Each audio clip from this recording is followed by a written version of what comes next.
We live in a country where we have one reality for everyday people and another for the rich and the well-connected and the well-protected. We have to change that. We have to meet the moment with bold policies that level the playing field and deliver justice no matter how much money you have to your name. That's why earlier today, I announced that I'll be introducing articles of impeachment against Pam Bondi. Trump's DOJ continues to obstruct justice and refusing to comply with our subpoena to release the full, unredacted Epstein files. Bondi must be held accountable for that. And let's not forget, it was Trump who said it first, release the files. So we'll keep that call up no matter what. Because where I come from in Western Pennsylvania, we know what it means to be abandoned by politicians who make big promises and lie and deliver nothing.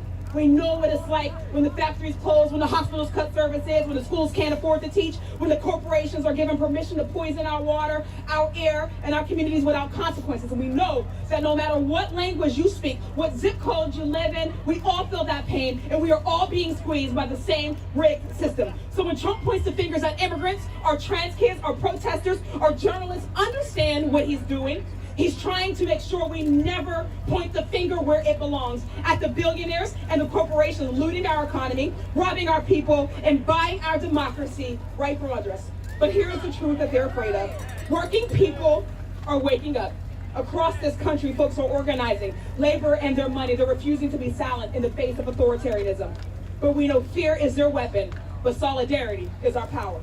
So tonight, while Trump paints his fantasy version of America, we're grounded in America, in reality, and we're building something better. In America, where we have Medicare for all, every job that pays a living wage, where no one fears being ripped away from their family. That is the America we're fighting for. And later tonight, I'll be delivering the Working Families Party response to the State of the Union, laying out exactly what it will take to build an economy and a democracy that works for all of us, not just the working few. So I'm asking you to stay engaged, stay fired up, and tune in tonight, because this is about building a movement that is big enough to defeat authoritarianism, to stand up to corporate power, and rooted in a simple belief that when working people come together across race, across geography, and across whatever lines they try to divide us by, we are unstoppable. So all power to the people, and thank you all for being with us tonight.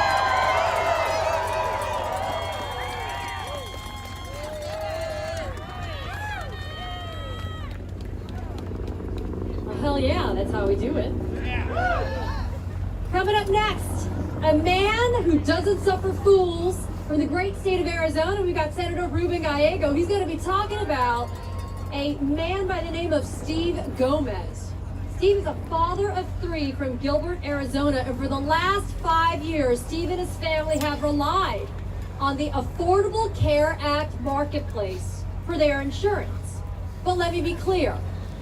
Because of Republicans and Donald Trump's big bullshit bill, now Steve has to decide what he's going to cut to be able to afford health care for his child. Senator Ruben Gallego.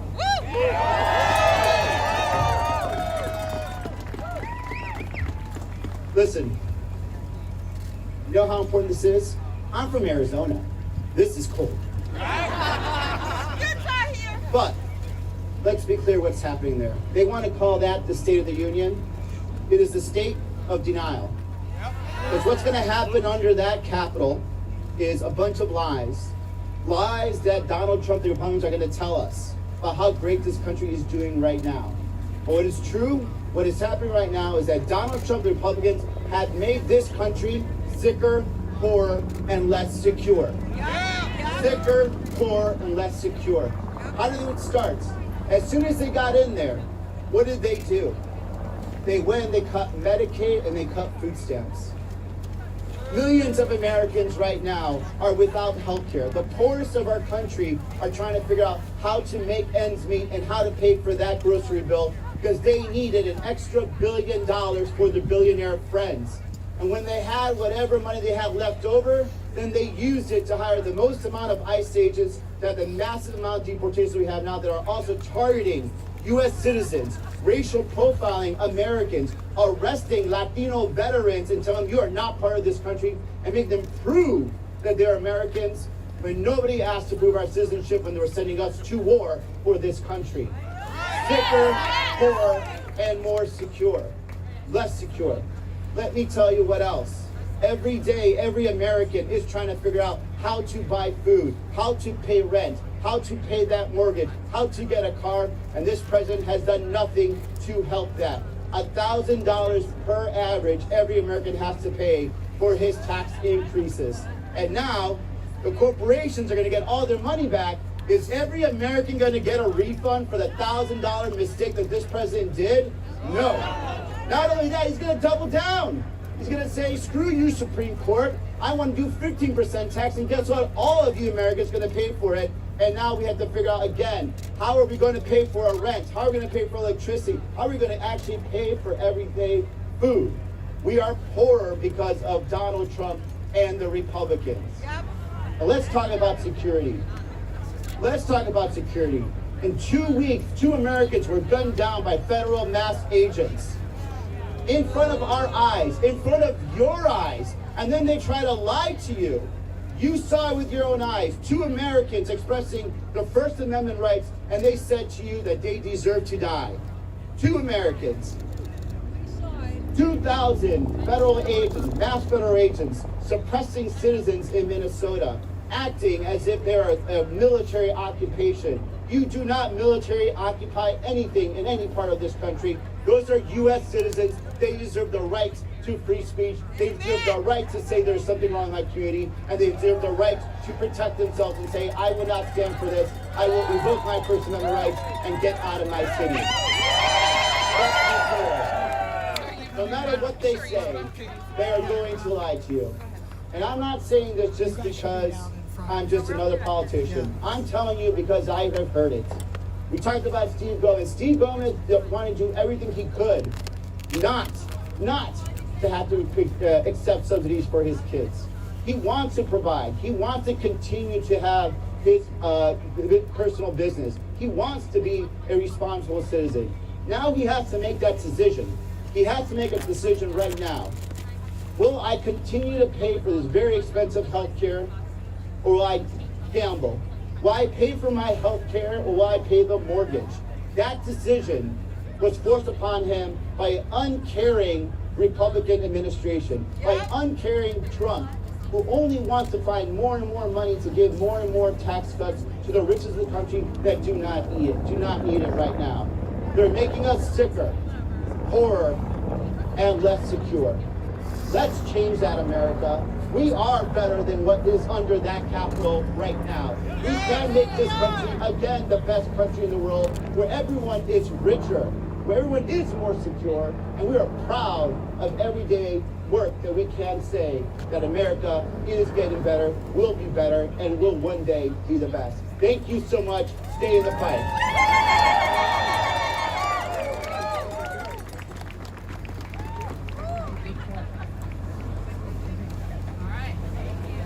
Y'all okay? How many of you remember Kilmar Abrego Garcia? How many of you guys remember Kilmar? Wave your hand if you remember. Well, coming to the stage is a man who had the courage, the cojones to go and find him at CCOP. And oh, look at that. My fans are back. What I always say is, you know who I am, and I don't know who you are. That means you're a fan, you're a fan, you're a fan, you're a fan. But you know me. Hallelujah. Keep on being my fan. Coming to the stage is the great Chris Van Hollen, Senator Chris Van Hollen of the great state of Maryland. He'll be joined by Jenna Norton, a public health scientist focused on health equity and data standards to improve health outcomes in kidney and urologic diseases. She was a lead organizer of the Bethesda Declaration, a whistleblower letter to the NIH director and members of Congress detailing this harm. In November 2025, she was placed on retaliatory administrative leave. So you're going to want to give her a major round of applause. Senator Van Hollen.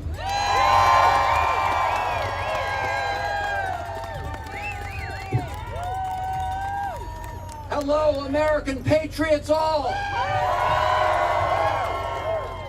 We are gathered here in this place because we love our country. And we know that our democracy is not on automatic pilot. And we know that we, the people, must mobilize to save it. Are you out here to save our democracy?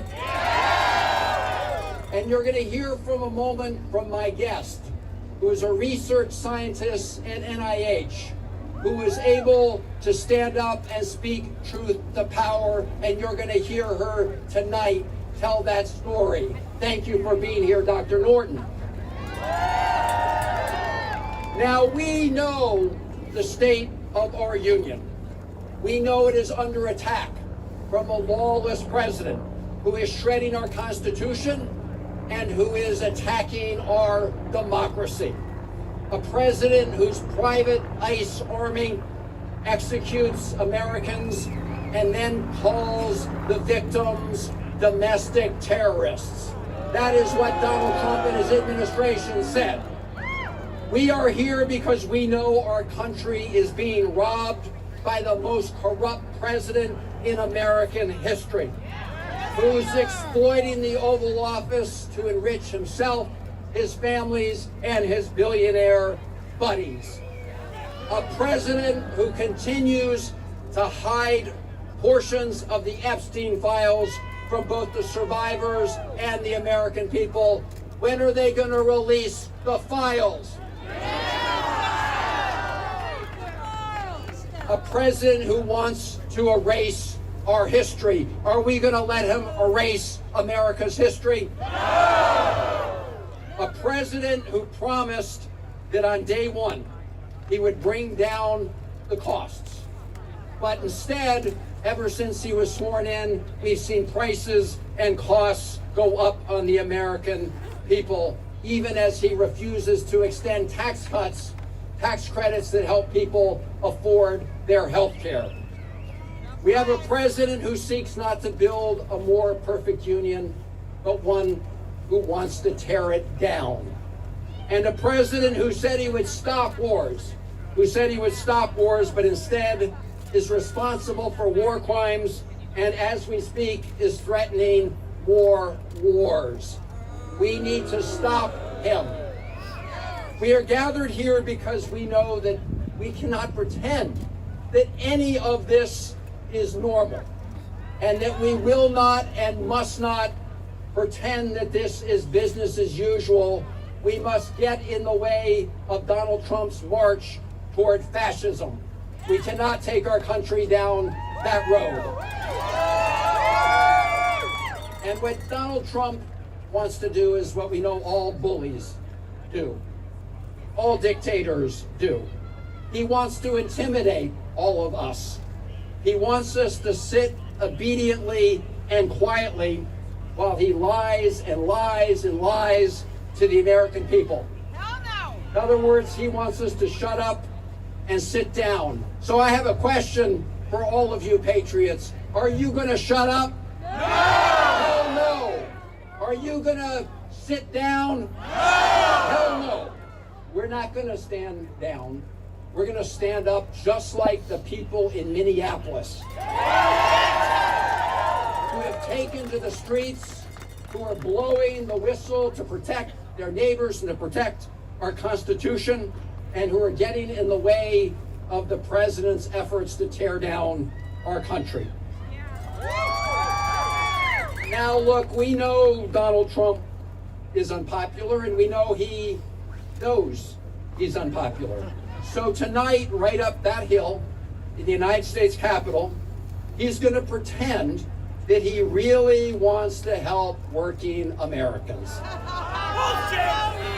He's going to pretend that he does want to bring down those prices. He lies! And we know that that is not what he wants, because just a few weeks ago, when we talked about the affordability crisis, he said that was a big hoax. Do you remember? He said that was a hoax. Well, it's real. And we all need to make sure that we put forward ideas to deal with it. So in my view, it's not enough that we hold the line against Donald Trump. We must do. But let's face it, we also need to show the American people that we are willing to stand up and fight against big corporate special interests to the benefit of all of the American people. Are we going to do that together? Because we need to make sure that we unrig a tax code that right now favors people who make money off of money over people who earn a check through their hard work. Are we going to change that? Yes! We need to make sure that all of you don't pay higher electric bills so data centers that are owned by the richest corporations on the planet can make more money. Are we going to make sure that your electricity bills don't go up for them? Yes! And we need to make sure that big oil and the biggest polluters don't pass on the check to all of us because polluters should pay. Yes! And we need to make sure that big tech doesn't write all the rules, that we write the rules and we make sure that AI doesn't strip Americans of the dignity of work. Are we going to do that? Yes! And we're going to make sure they can't snuff out the light on the Statue of Liberty. Are we right about that, my fellow Americans? So look, we have a lot of work to do. And I'm often asked by people, when's the cavalry coming? Where are they? And my message to you, and you know this because you're here, is you are the cavalry. You are we the people. I know all of you remember that right after he was sworn in, Donald Trump began his unlawful assault on hardworking federal employees. Federal employees who work every day to deliver services to the American people. You remember he brought in Elon Musk, who took out his chainsaw not to make government more efficient, but to rig the government in favor of billionaires like him. One of the people who stood up and spoke out was Dr. Jenna Norton, a career public health researcher at the National Institutes of Health. Dr. Norton blew the whistle on the outrageous actions that threaten the health and well-being of the American people. And she has been retaliated against because she was willing to stand up and tell the truth. But here's what we all know. When the history of this moment is written, the politicians and the law firms and the universities and the corporations who appease the bullies. As members of the committee on the part of the House to escort the President of the United States into the chamber. The gentleman from Louisiana, Mr. Scalise. The gentleman from Minnesota, Mr. Emmer. The gentlewoman from Michigan, Mrs. McClain. The gentleman from North Carolina, Mr. Hudson. The gentleman from Pennsylvania, Mr. Reschenthaler. The gentleman from Utah, Mr. Moore. The gentlewoman from Indiana, Mrs. Houchin. The gentleman from Oklahoma, Mr. Hearn. The gentleman from New York, Mr. Jeffries. The gentleman from California, Mr. Aguilar. The gentleman from California, Mr. Liu. The gentlewoman from Washington, Mrs. Delbene. The gentlewoman from Michigan, Mrs. Dingell. The President of the Senate, at the direction of that body, appoints the following senators as members of the committee on the part of the Senate to escort the President of the United States into the House chamber. The Senator from South Dakota, Mr. Thune. The Senator from Wyoming, Mr. Barrasso. The Senator from Arkansas, Mr. Cotton. The Senator from West Virginia, Mrs. Capito. The Senator from Oklahoma, Mr. Lankford. The Senator from South Carolina, Mr. Scott. The Senator from New York, Mr. Schumer. The Senator from Illinois, Mr. Durbin. And the Senator from Minnesota, Ms. Klobuchar. The members of the escort committee will exit the chamber through the lobby doors.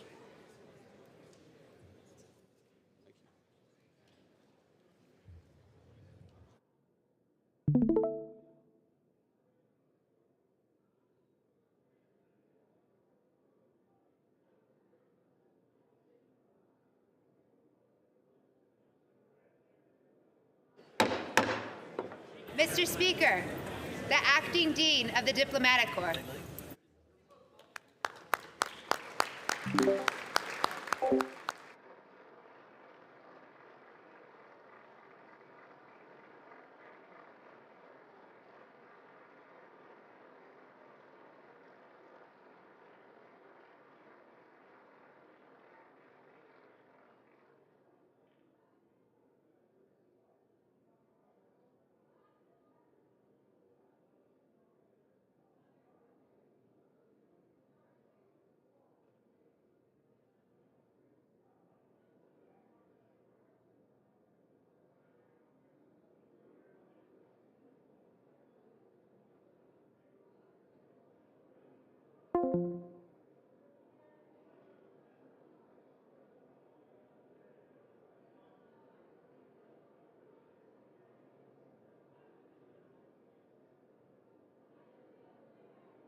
justices of the Supreme Court.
Mr. Speaker, the President's Cabinet.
Mr. Speaker, the President of the United States.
Members of Congress, I have the high privilege and distinct honor of presenting to you the President of the United States.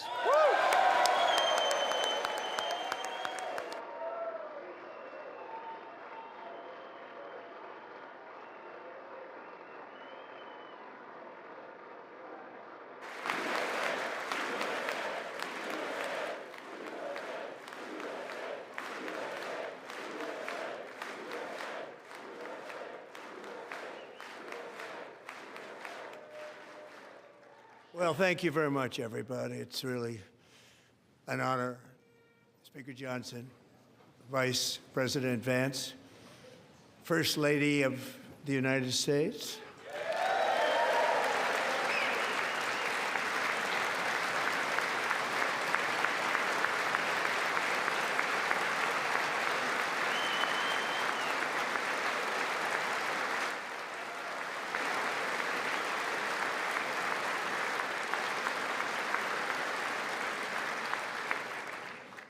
Second Lady of the United States.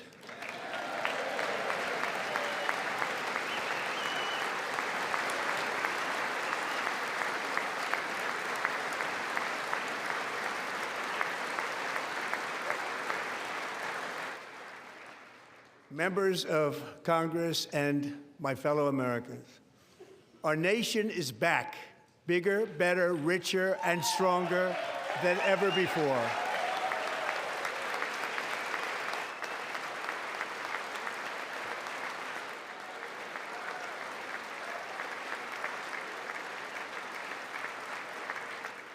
Less than 5 months from now, our country will celebrate an epic milestone in American history, the 250th anniversary of our glorious American independence.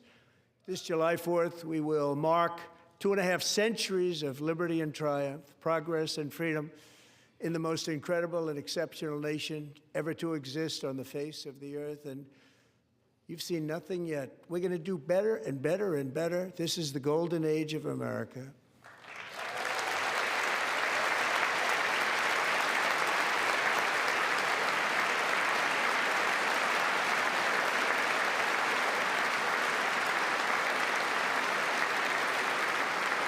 When I last spoke in this chamber 12 months ago, I had just inherited a nation in crisis with a stagnant economy, inflation at record levels, a wide open border, horrendous recruitment for military and police, rampant crime at home, and wars and chaos all over the world. But tonight, after just 1 year, I can say with dignity and pride that we have achieved a transformation like no one has ever seen before, and a turnaround for the ages. It is indeed a turnaround for the ages.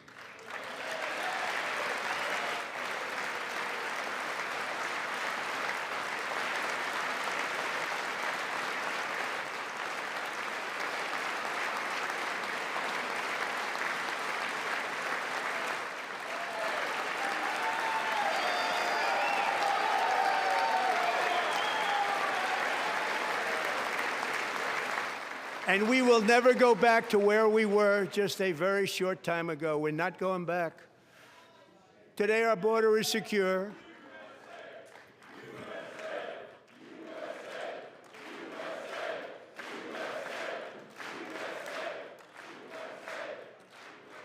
Thank you. Today, our border is secure. Our spirit is restored. Inflation is plummeting. Incomes are rising fast. The roaring economy is roaring like never before, and our enemies are scared, our military and police are stacked, and America is respected again, perhaps like never before.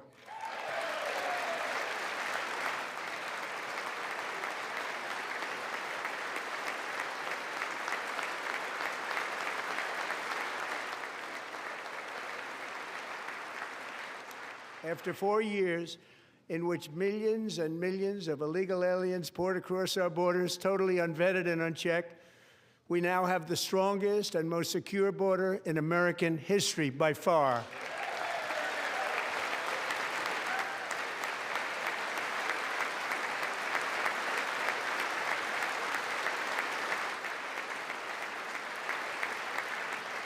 In the past 9 months, 0 illegal aliens have been admitted to the United States.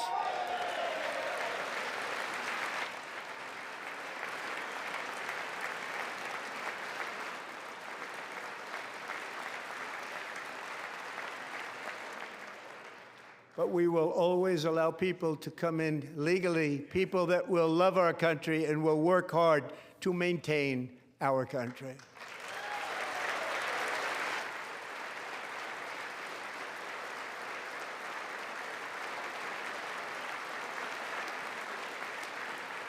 The flow of deadly fentanyl across our border is down by a record 56% in 1 year.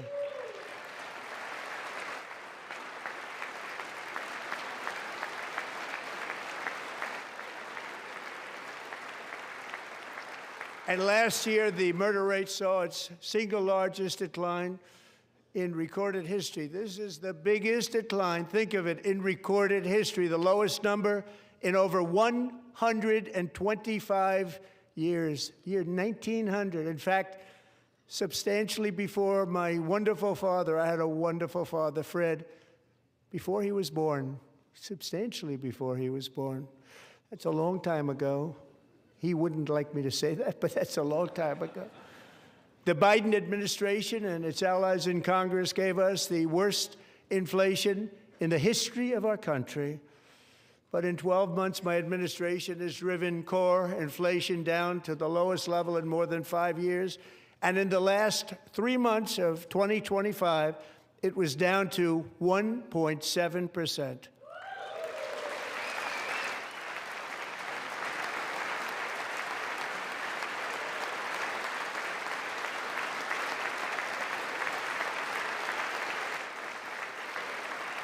Gasoline, which reached a peak of over $6 a gallon in some states under my predecessor, it was quite honestly a disaster, is now below $2.30 a gallon in most states, and in some places, $1.99 a gallon. And when I visited the great state of Iowa just a few weeks ago, I even saw $1.85 a gallon for gasoline.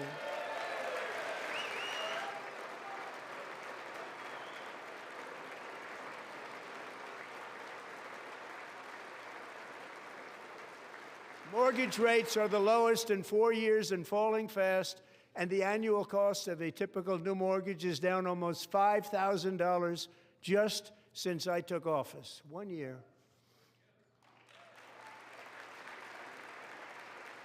And low interest rates will solve the Biden-created housing problem while at the same time protecting the values of those people who already own a house that really feel rich for the first time in their lives. We want to protect those values. We want to keep those values up. We're going to do both.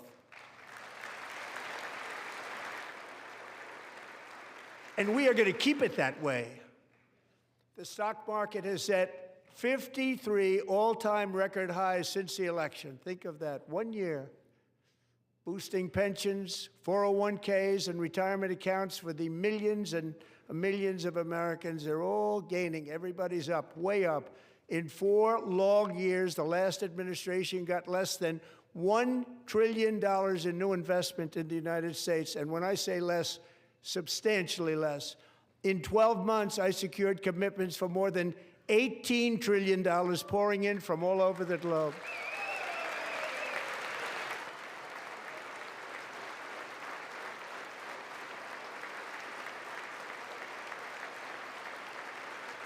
Think of it, much less than $1 trillion for 4 years versus much more than $18 trillion for 1 year. What a difference a president makes. A short time ago, we were a dead country. Now we are the hottest country anywhere in the world, the hottest.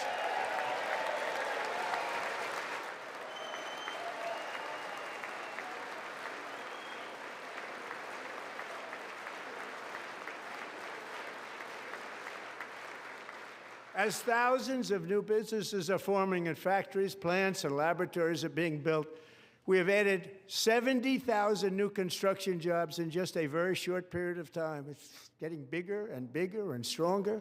Nobody can believe what they're watching.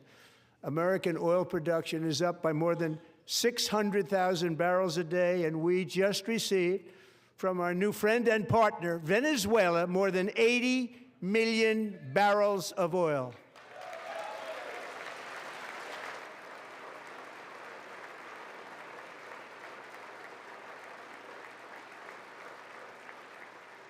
American natural gas production is at an all-time high because I kept my promise to drill, baby, drill.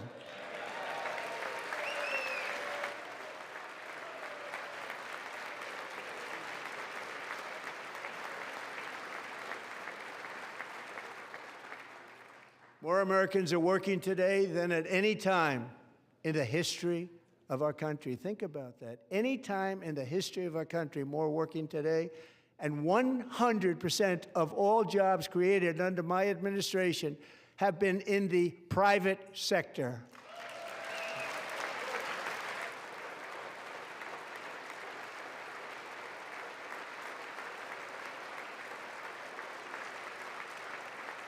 We ended DEI in America.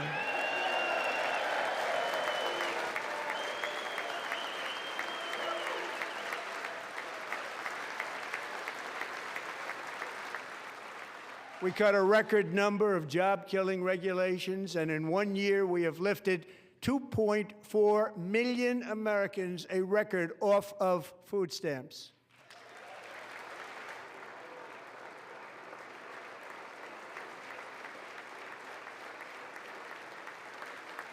And for all of these reasons, I say tonight, members of Congress, the state of our union is strong.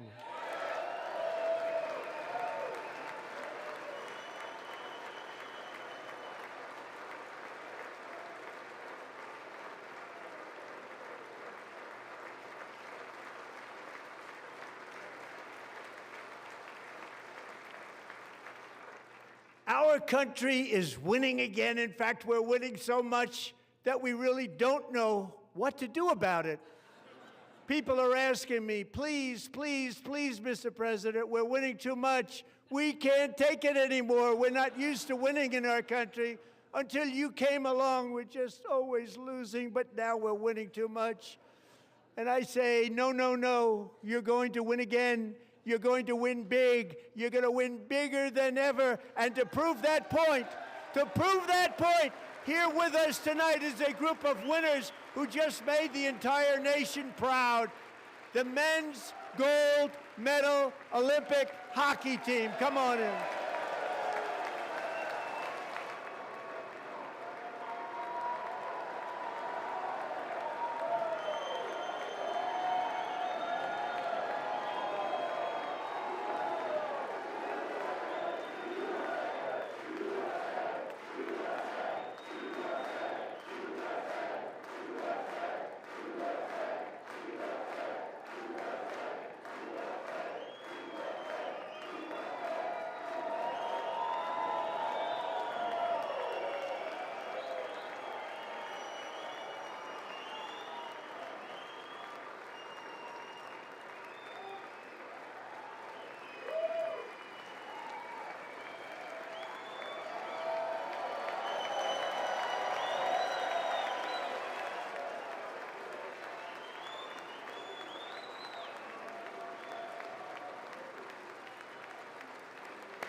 Go ahead. They do.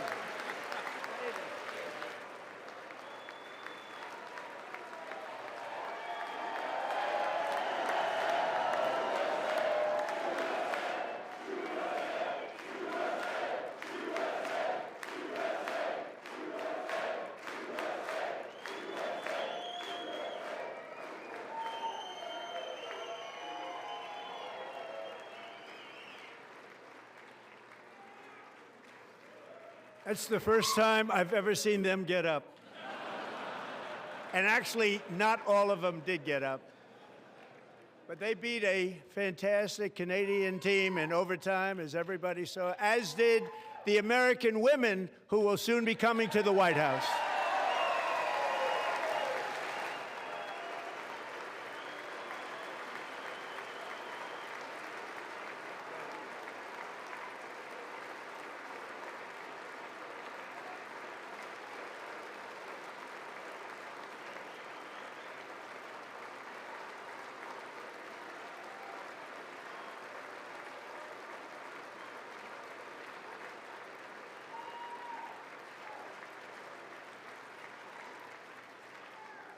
They were in the Oval Office before, and I just want to say a second very big congratulations to Team USA. But I have to say that, and I told them this, and we took a vote of the team. I said, anybody votes no, I'm not doing it. So they stood there, and they weren't about to say no, because I've never seen a goaltender play as well as goalie Connor Hellebuck.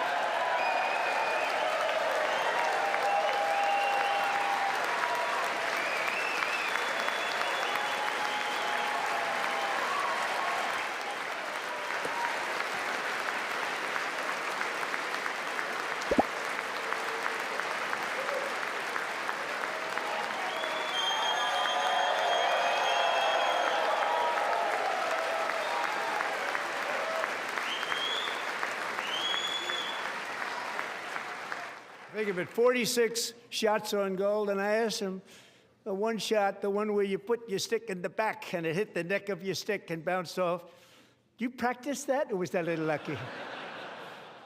He refused to answer that question.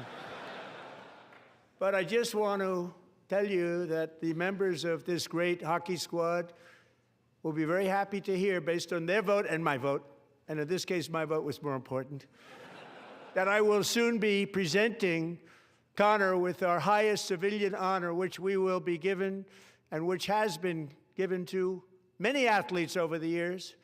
But when I say many, not too many, like 12, it's called the highest civilian honor in our country, the Presidential Medal of Freedom.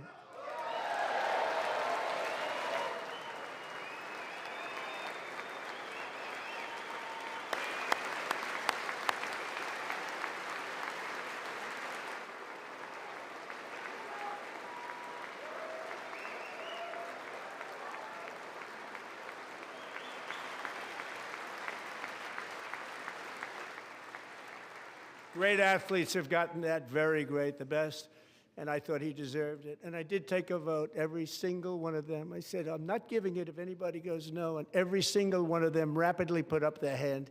So I want to thank you all. What a special job you did. What special champions you are. Thank you very much.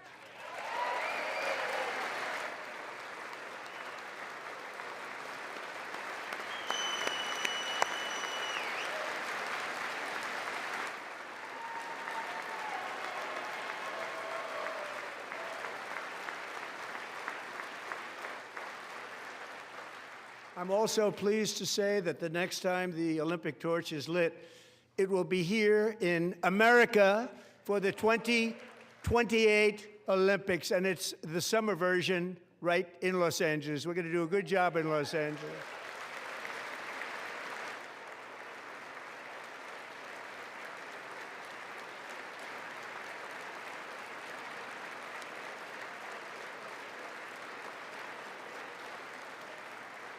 And Los Angeles is going to be safe, just like Washington, D.C. is now one of the safest cities in the country.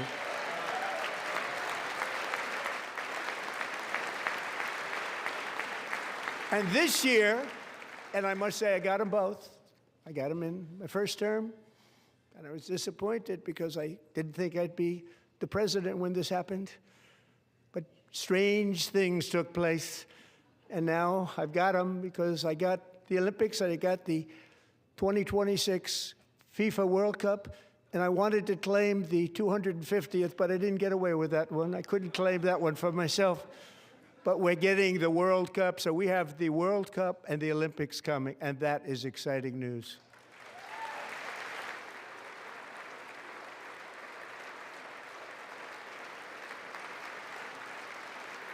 So this will be a year to celebrate our country and the heroes who have kept it free. Men like Buddy Taggart. At age 17, Buddy volunteered to defend America in World War II, serving in the Pacific under the great General Douglas MacArthur. He fought bravely in the famous Battle of Manila, worked so hard. He was badly wounded and almost killed by enemy machine guns in Luzon. And 81 years ago this month, he liberated the largest internment camp in the Philippines, one of the largest anywhere in the world.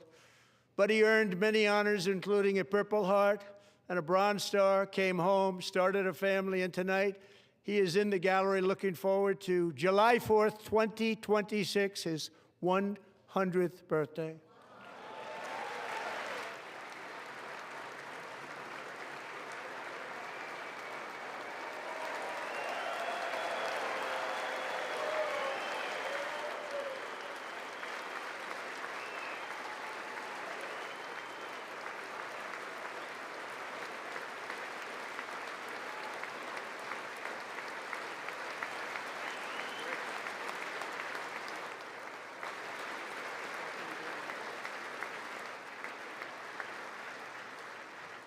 So, buddy, you're a brave man, and we salute you.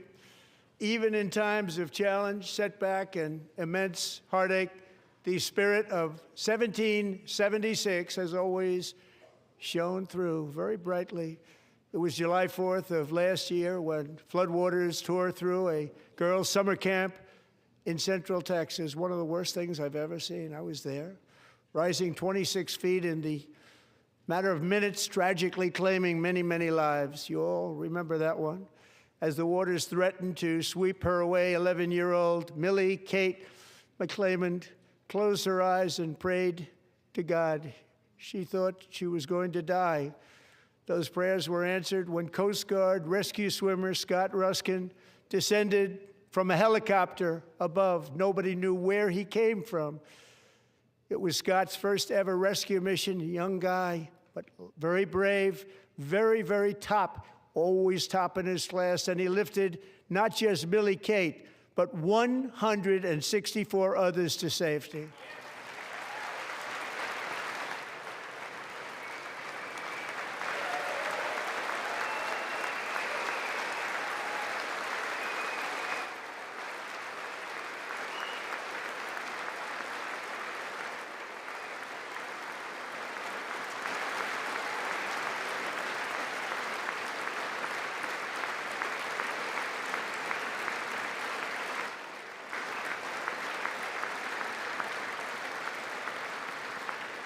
People watched Scott from a distance, and they couldn't believe what they were seeing. The winds were blowing, the rain was pouring, everything was going, and that rapid water, nobody's ever seen anything like it. They said, wow, that's something. Tonight, Scott and Millie Kate are here together, reunited for the very first time. Thank you, Scott, Millie Kate.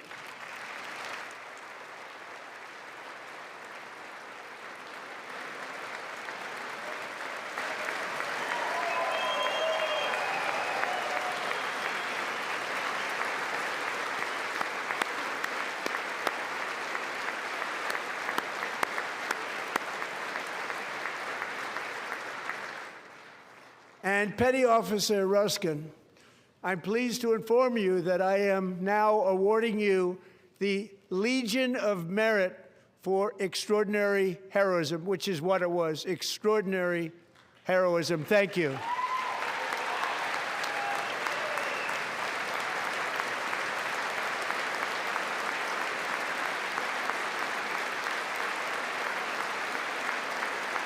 And I'd like to have the military aide to please come down and take care of the service. Military aide, thank you very much. Take care of that very important service. Thank you very much. From 1776 to today, every generation of Americans has stepped forward to defend life, liberty, and the pursuit of happiness. And they're really doing it for the next generation. But now it's our turn. Together we're building a nation where every child has the chance to reach higher and go further, where government answers to the people, not the powerful, and where the interests of hardworking American citizens are always our first and ultimate concern. That is the debt we owe to the heroes who came before us, and that is the promise we must keep to America for our 250th year. Last year, I urged this Congress to begin the mission by passing the largest tax cuts in American history, and our Republican majorities delivered so beautifully. Thank you, Republicans.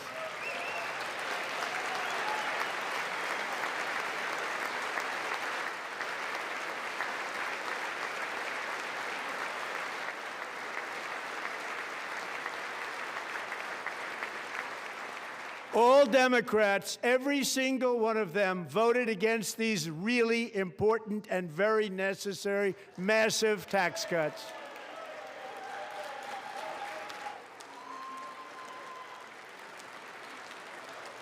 They wanted large-scale tax increases to hurt the people instead.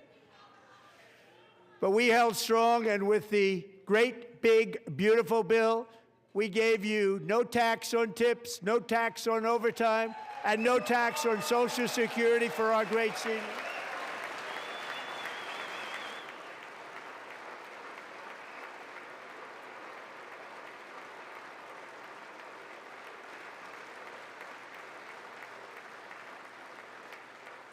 And we also made interest on auto loans tax deductible the first time, but only if the car is made in America.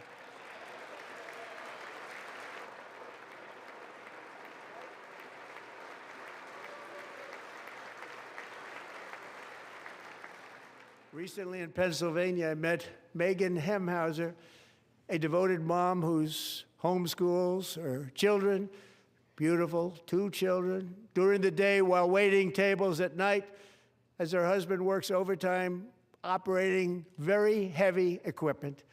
Megan is here this evening, and she's happy to tell you that she is so much richer because with no tax on tips, no tax on overtime, and our expanded child tax credit done again by Republicans, Megan and her husband will take home more than $5,000 extra just for the year, cutting her tax bill in more than half.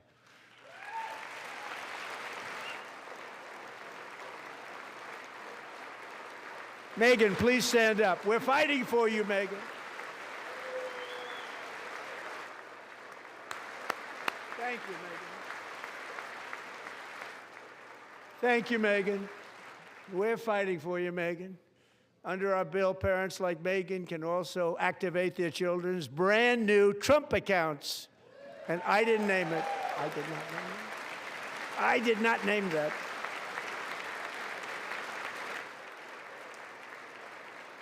Nobody believes me, but I did not name it. It was named by a very tall man sitting right there in the third row. Nice man, a good man.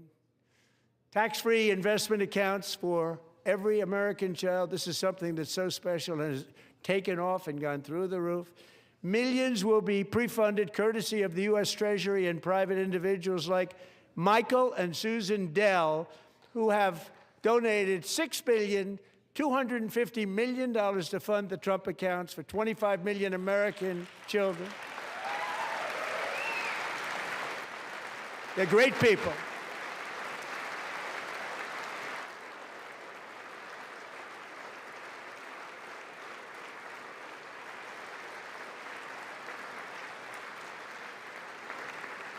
You know, I asked Michael Dell, how do you make all that money? He said, well, I just sat on my dorm in school, and I made computers, and I'd sell them to people. And I just kept selling and selling and selling, and pretty amazing story. That's called the American dream. He sold a lot of computers, a lot of those laptops, so I congratulate him on that, but I really thank him and Susan, as well as others like Brad Gerstner, a very tremendous guy. He was behind it right from the beginning. Brad Gerstner. Thank you, Brad.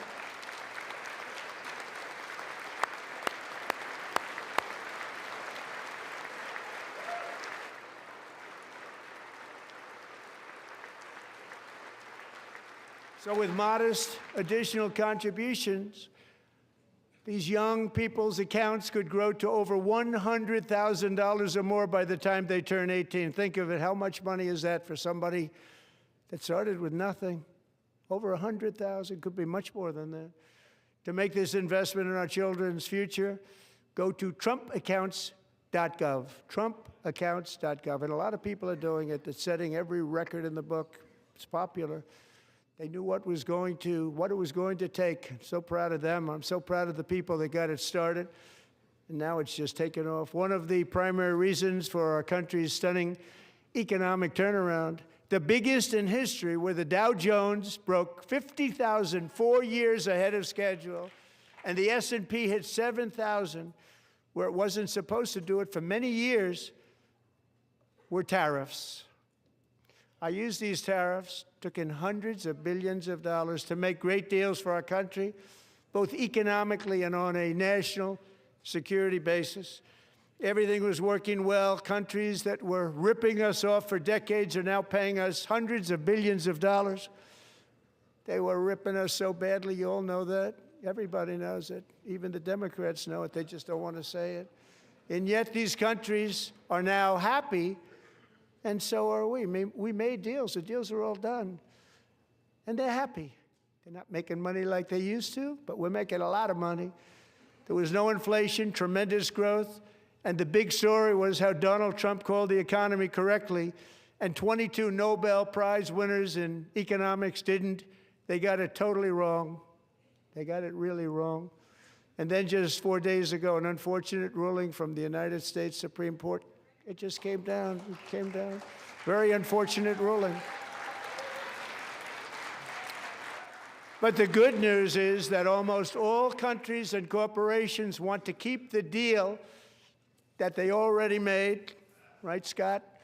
Knowing that the legal power that I, as president, have to make a new deal could be far worse for them, and therefore they will continue to work along the same successful path that we had negotiated before the Supreme Court's unfortunate involvement. So despite the disappointing ruling, these powerful, country-saving, it's saving our country, the kind of money we're taking in, peace-protecting. Many of the wars I settled was because of the threat of tariffs. I wouldn't have been able to settle them without. Will remain in place under fully approved and tested alternative legal statutes. And they have been tested for a long time. They're a little more complex, but they're actually probably better, leading to a solution that will be even stronger than before. Congressional action will not be necessary. It's already time-tested and approved. And as time goes by, I believe the tariffs paid for by foreign countries will, like in the past, substantially replace the modern-day system of income tax, taking a great financial burden off the people that I love.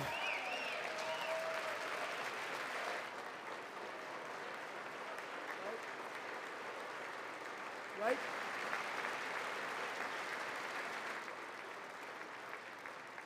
Moving forward, factories, jobs, investment, and trillions of dollars will continue pouring into the United States of America because we finally have a president who puts America first. I put America first.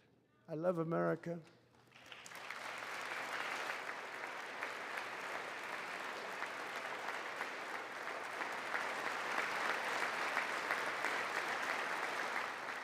For decades before I came along, we had the exact opposite. From trade to healthcare, from energy to immigration, everything was stolen and rigged in order to drain the wealth out of the productive, hardworking people who make our country great, who make our country run.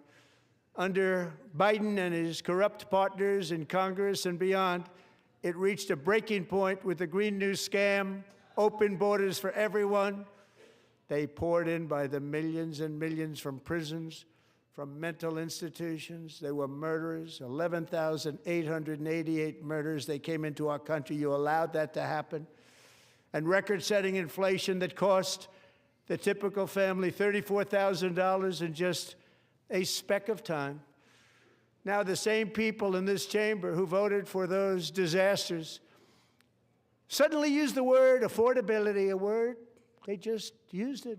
Somebody gave it to them, knowing full well that they caused and created the increased prices that all of our citizens had to endure. You caused that problem. You caused that problem.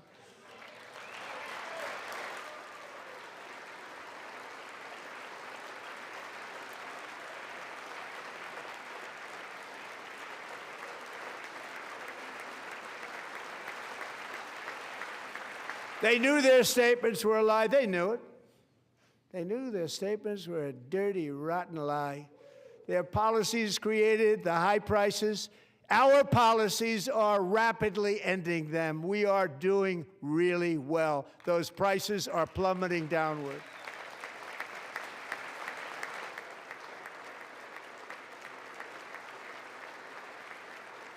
The price of eggs is down 60%. Madam Secretary, thank you.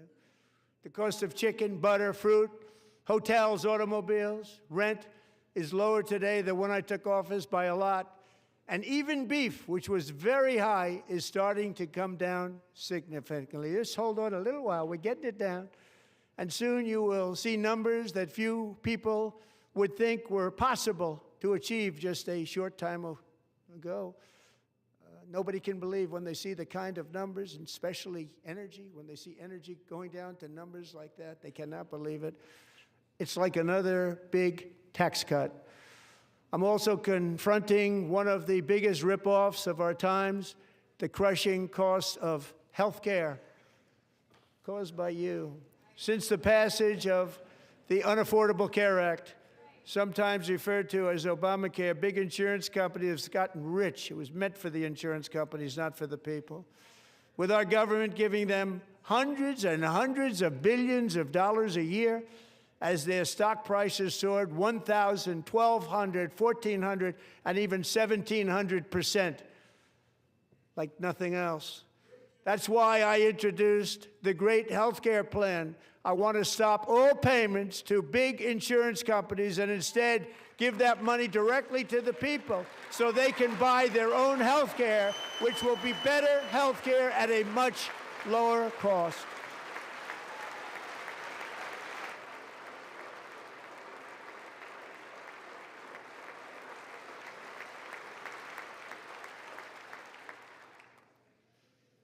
In addition, my plan requires maximum price transparency. That's a big deal.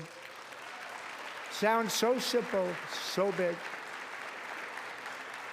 And I did that in my first term, and the Democrats immediately terminated it with full knowledge that they were doing a very bad thing for the people. Costs were going to go way up, and that's what happened, and now I'm bringing them way down on health care and everything else. I'm also ending the wildly inflated cost of prescription drugs like has never happened before.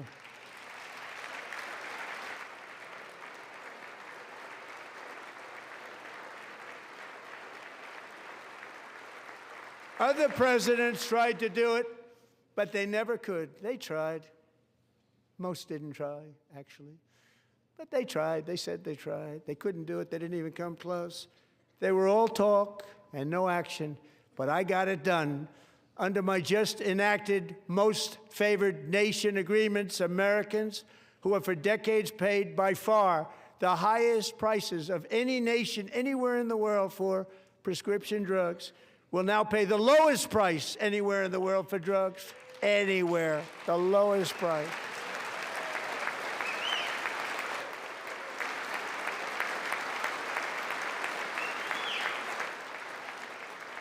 So in my first year of the second term,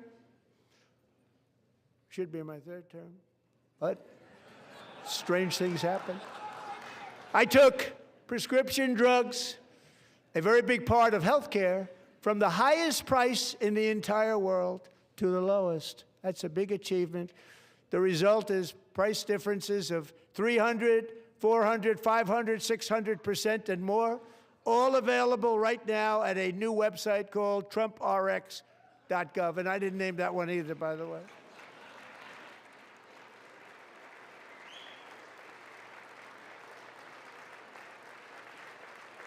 And here tonight is the very first customer ever to get that big discount, and it is big, Catherine Rayner. For 5 years, she and her husband have struggled with infertility, and they turned to IVF. One drug has been costing Catherine $4,000 to purchase, but a few weeks ago, she logged onto the TrumpRx website and got that same drug that cost $4,000, got it for under $500. A reduction of much more, actually, than $3,500. Catherine, we are all praying for you, and you're going to be a great mom.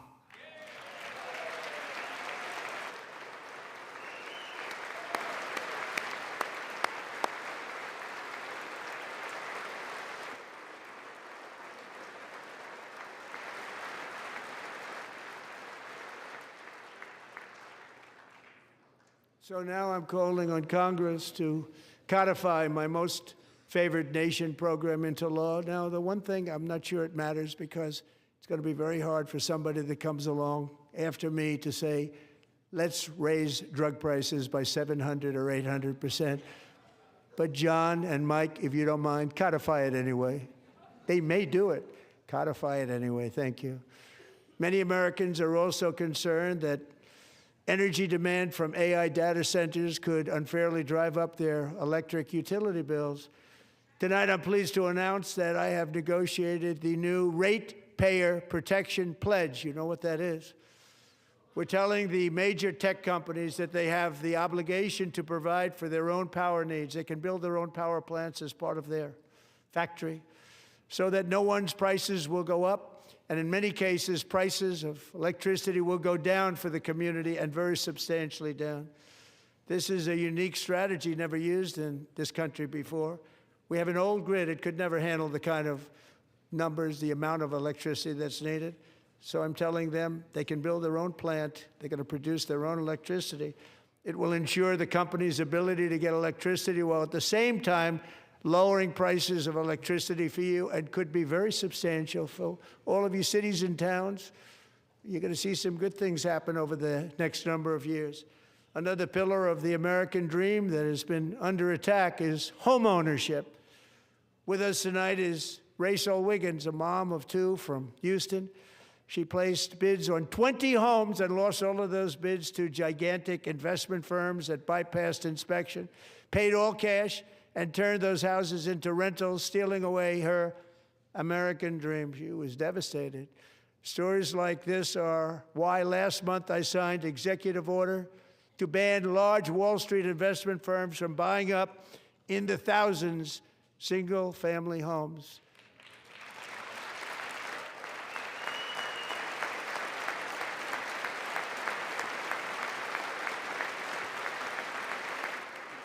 And now I'm asking Congress to make that ban permanent, because homes for people, really, that's what we want. We want homes for people, not for corporations. Corporations are doing just fine. Rachel, thank you very much. Good luck with your home. You'll get one soon.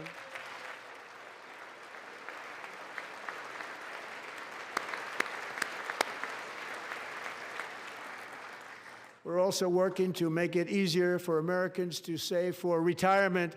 And under this administration, we will always protect Social Security and Medicare. They are not protecting it for our seniors. We will always protect Social Security, Medicare, Medicaid.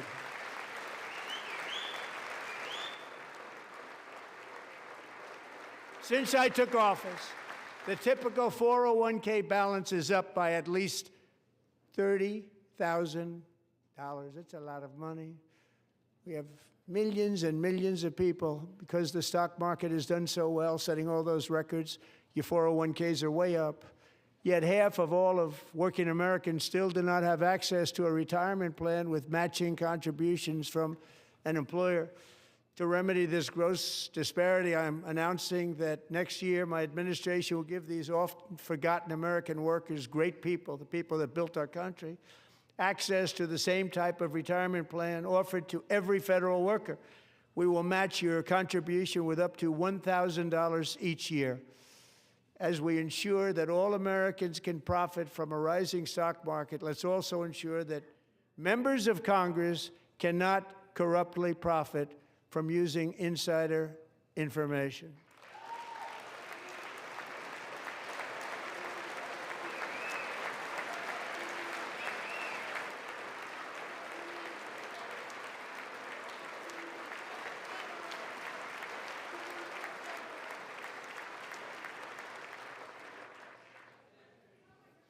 They stood up for that. I can't believe it. I can't believe it. Did Nancy Pelosi stand up if she's here? Doubt it.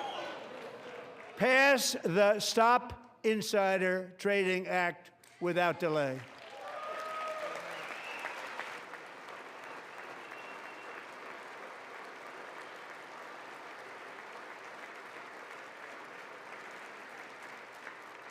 I wasn't sure if anybody, even on this side, was going to applaud for that. I'm very impressed. Thank you. I'm very impressed.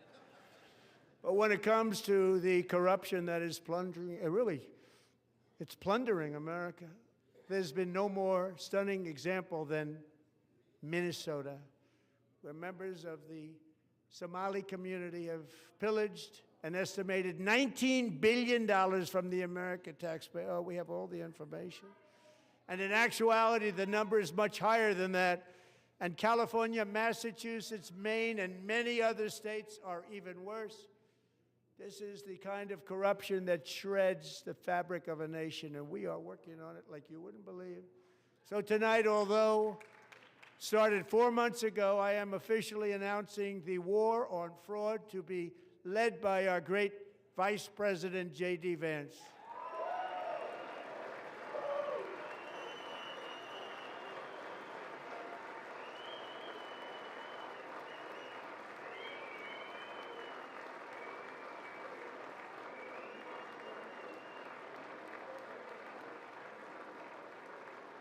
He'll get it done.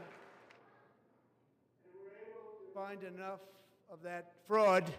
We will actually have a balanced budget overnight. It'll go very quickly. That's the kind of money you're talking about. We'll balance our budget.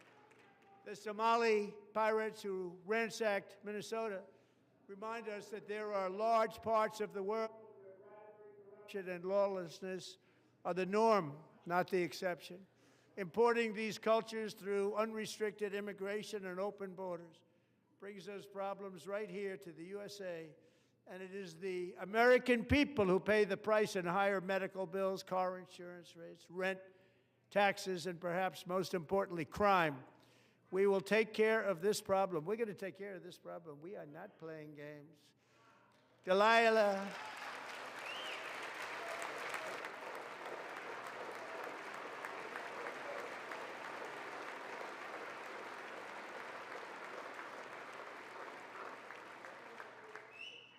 Delilah Coleman was only 5 years old in June 2024 when a 18-wheel tractor trailer plowed into her stopped car traveling at 60 miles an hour or more. The driver was an illegal alien let in by Joe Biden and given a commercial driver's license by open borders politicians in California. Doctors said Delilah would never be able to walk or talk, have a good life. She wouldn't even be able to eat again. But against all odds, she is now in the first grade learning to walk. And she's here this evening with her dad, Marcus, a fantastic man. Delilah, please, you are a great inspiration. Please stand up.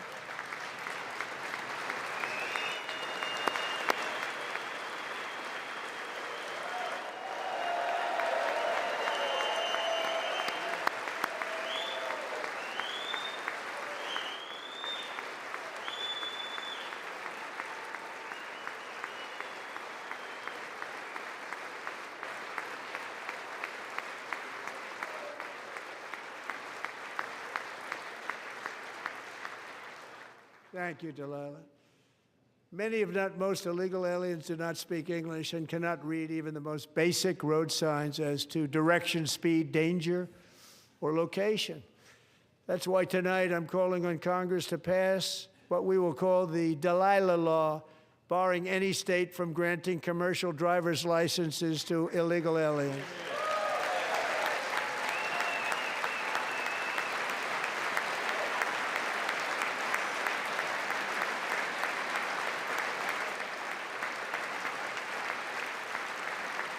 And yesterday, as you probably saw at the White House, I hosted a ceremony with Americans who lost their treasured loved ones to the scourge of illegal immigration. People came into our country, how we allowed this to happen with our open borders. These are the angel moms and families that for decades our government betrayed and our media totally ignored. It was terrible. Hard to believe, actually. In 2023, a 16-year-old high school cheerleader named Elizabeth Medina was supposed to perform in her town's Christmas parade, but she never arrived. Her mother, Jacqueline, went home to look for her, and she found her lying dead in a bathtub bleeding profusely after being stabbed 25 times. Lizbeth's killer was a previously arrested illegal alien who had broken in and brutally extinguished the brightest light in her family's life, violently and viciously. Her heartbroken mother is in the gallery to remind everyone in this chamber exactly why we are deporting illegal alien criminals to our country at record numbers, and we're getting them the hell out of here fast. We don't want them.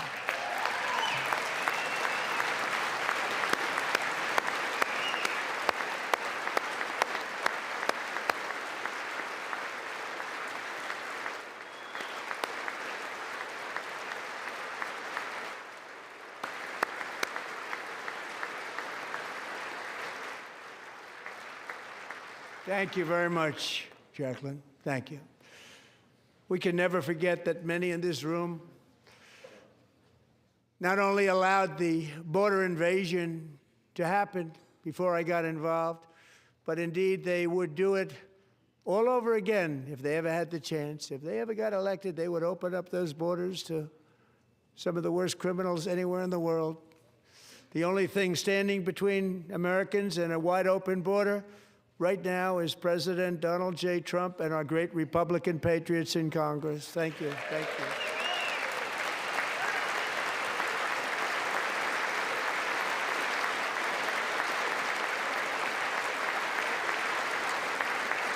As we speak, Democrats in this chamber have cut off all funding for the Department of Homeland Security. It's all cut off. It's all cut off. They have instituted another Democrat shutdown, the first one costing us 2 points on GDP. 2 points we lost on GDP, which probably made them quite happy, actually. Now they have closed the agency responsible for protecting Americans from terrorists and murderers. Tonight I'm demanding the full and immediate restoration of all funding for the border security, homeland security of the United States, and also for helping people clean up their snow. We have no money because of the Democrats, and it would be nice. We'd love to give you a hand at cleaning it up, but you gave no money. Nobody's getting paid. It's a shame. So you have to think about it. We have, in case you didn't know, a pretty large snowstorm out there. One of the great things about the State of the Union is how it gives Americans the chance to see clearly what their representatives really believe.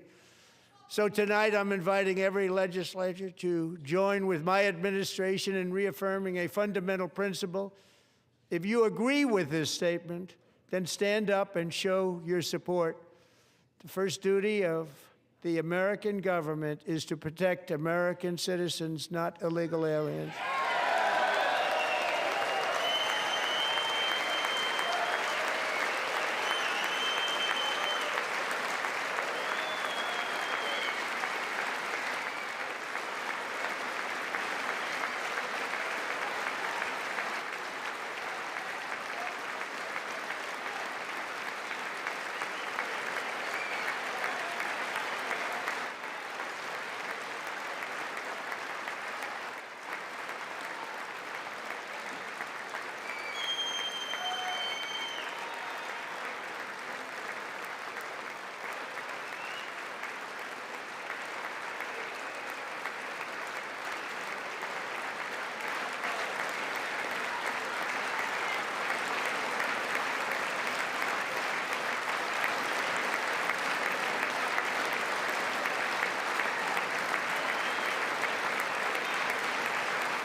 Isn't that a shame? You should be ashamed of yourself not standing up. You should be ashamed of yourself. That is why I'm also asking you to end deadly sanctuary cities that protect the criminals and enact serious penalties for public officials who block the removal of criminal aliens. In many cases, drug lords, murderers all over our country, they're blocking the removal of these people out of our country, and you should be ashamed of yourself.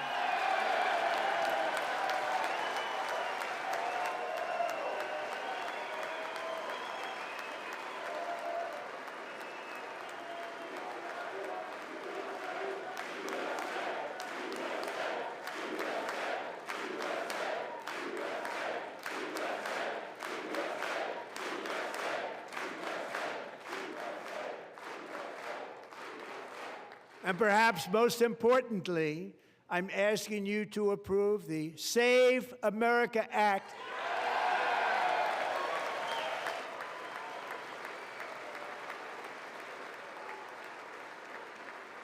To stop illegal aliens and others who are unpermitted persons from voting in our sacred American elections. That cheating is rampant in our elections. It's rampant.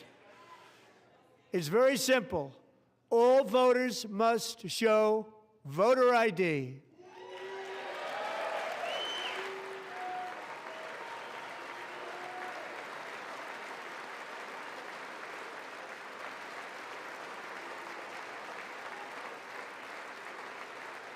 All voters must show proof of citizenship in order to vote.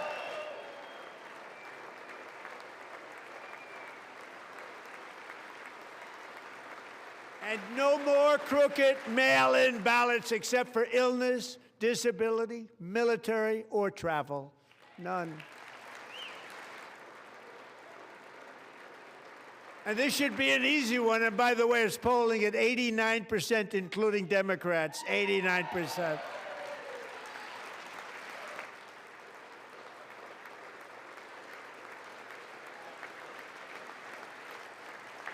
And even the new communist mayor of New York City, I think he's a nice guy, actually.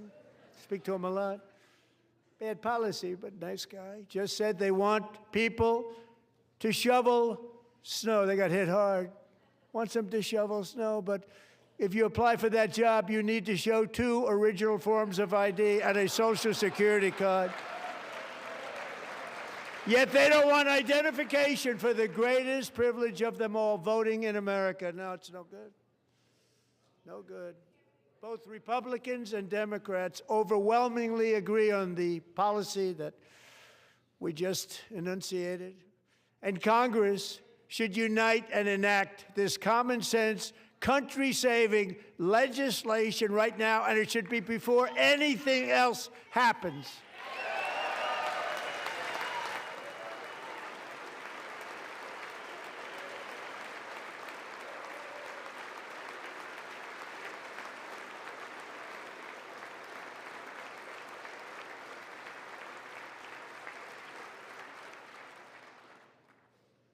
And the reason they don't want to do it, why would anybody not want voter ID? One reason, because they want to cheat. There's only one reason. They make up all excuses. They say it's racist. They come up with things, you almost say, what imagination they have. They want to cheat. They have cheated. And their policy is so bad that the only way they can get elected is to cheat. And we're going to stop it. We have to stop it, John.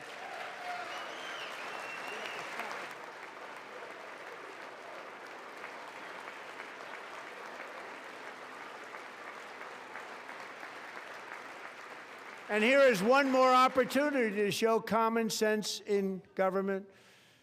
In the gallery tonight are Sage Blair and her mother, Michelle. In 2021, Sage was 14 when school officials in Virginia sought to socially transition her to a new gender, treating her as a boy and hiding it from her parents. Hard to believe, isn't it? Before long, a confused Sage ran away from home after she was found in a horrific situation in Maryland A left-wing judge refused to return Sage to her parents because they did not immediately state that their daughter was their son.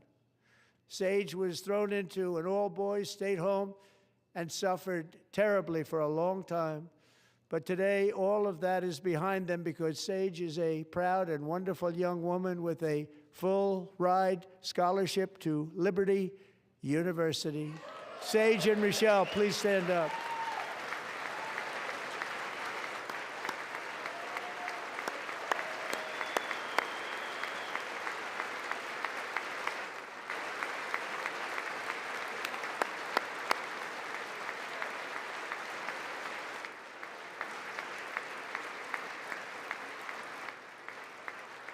And thank you for your great bravery. And who can believe that we're even speaking about things like this? 15 years ago, if somebody was up here and said that, they'd say, what's wrong with him? But now we have to say it because it's going on all over numerous states without even telling the parents. But surely we can all agree no state can be allowed to rip children from their parents' arms and transition them to a new gender against the parents' will. Who would believe that we're even talking about this? We must ban it, and we must ban it immediately.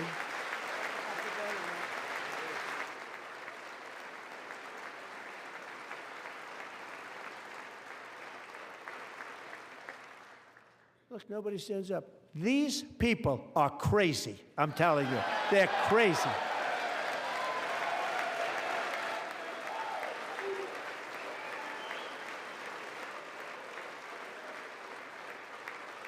Amazing. Incredible. Boy, oh boy. We're lucky we have a country. With people like this, Democrats are destroying our country, but we've stopped it just in the nick of time, didn't we? Huh?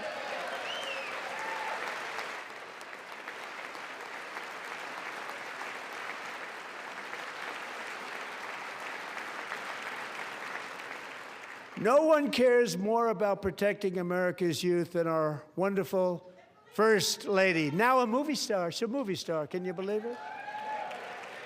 Who would have believed that? Over the past year, she has had an incredible impact championing AI legislation, advancing a landmark executive order on foster care, and helping secure $30 million to launch the Melania Trump Foster Youth to Independence Initiative. It's a tremendous, really a tremendous thing that happened and had a lot of bipartisan support. She gets much better bipartisan support than I do. I get none. She gets a lot. Someday you're going to have to tell me how you did that. And students and educators in every state have joined the First Lady's efforts in the presidential AI challenge, keeping America's next generation positioned to succeed and strongly succeed in the future. Tonight, we welcome two young people whose lives reflect the First Lady's impact, Sierra Burns and Everest Nevermont.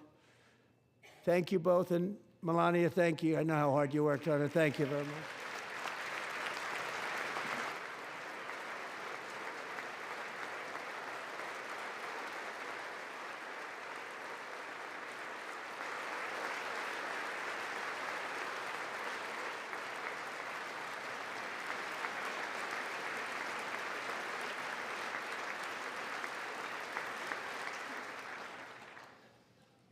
I'm very proud to say that during my time in office, both the first 4 years and in particular this last year, there has been a tremendous renewal in religion, faith, Christianity, and belief in God. Tremendous renewal.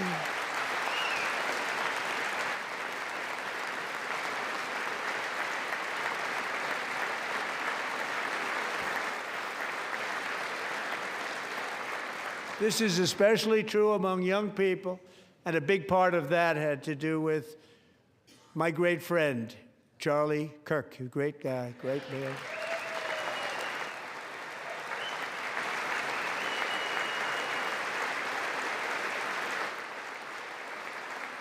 So last year, Charlie was violently murdered by an assassin and martyred, really martyred for his beliefs. His wonderful wife, Erica, is with us tonight. Erica, please stand.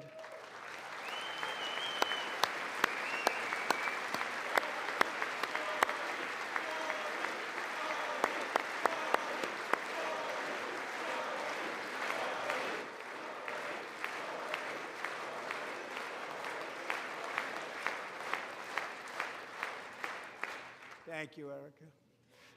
Been through a lot. In Charlie's memory, we must all come together to reaffirm that America is one nation under God, and we must totally reject political violence of any kind.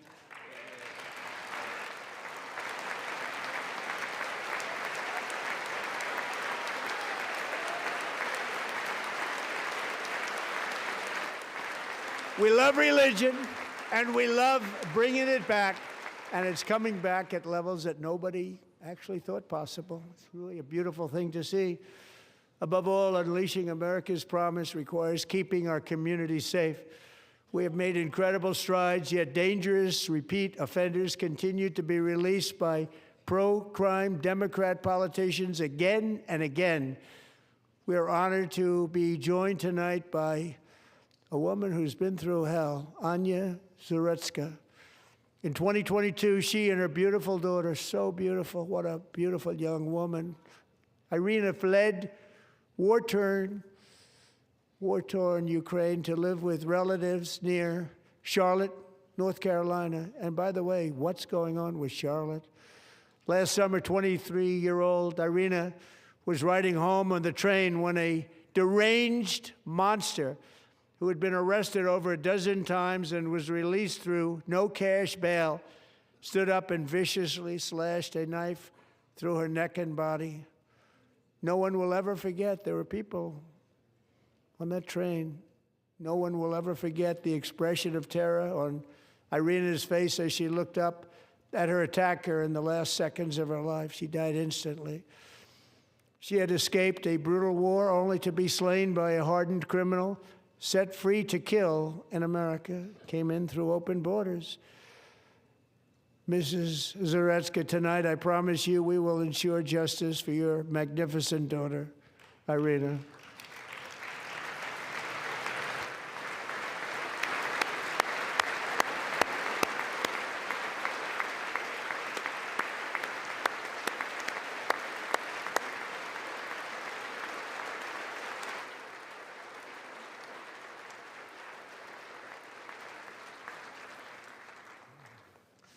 How do you not stand? How do you not stand?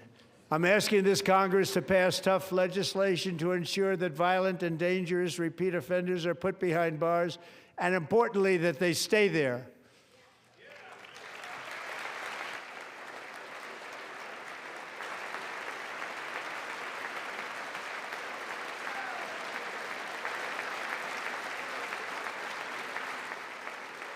Starting last summer, I deployed our National Guard and federal law enforcement to restore law and order to our most dangerous cities, including Memphis, Tennessee, big success, New Orleans, Louisiana, big success, and our nation's capital itself, Washington, D.C., where we have almost no crime anymore in Washington, D.C. How did that happen?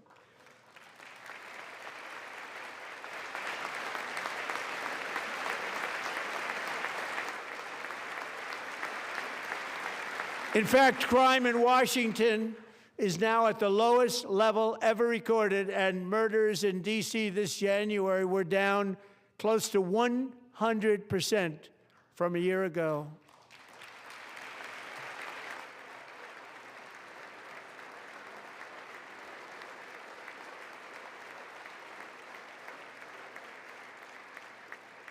They don't like to hear that.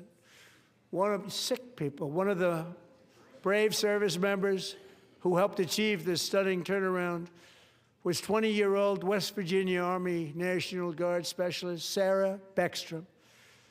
After a 4-month deployment, she voluntarily extended her service, and her rank was going to be lifted. She was doing so well. They were so proud of her. But the very next day, she was on patrol near the White House when she was ambushed and shot in the head by a terrorist monster from Afghanistan. Shouldn't have been in our country. And all because she wore the uniform of our nation. She was shot. He traveled here because he didn't like people wearing our uniform. He was sick and deranged. Shouldn't have been in our country. Sarah Beckstrom died in order to defend our capital. and we are honored to be joined by her wonderful parents, Gary and Eva Lee. Your daughter was a true American patriot, and she will be greatly missed. She was a great person. I saw reports on her. They've never seen anything like it.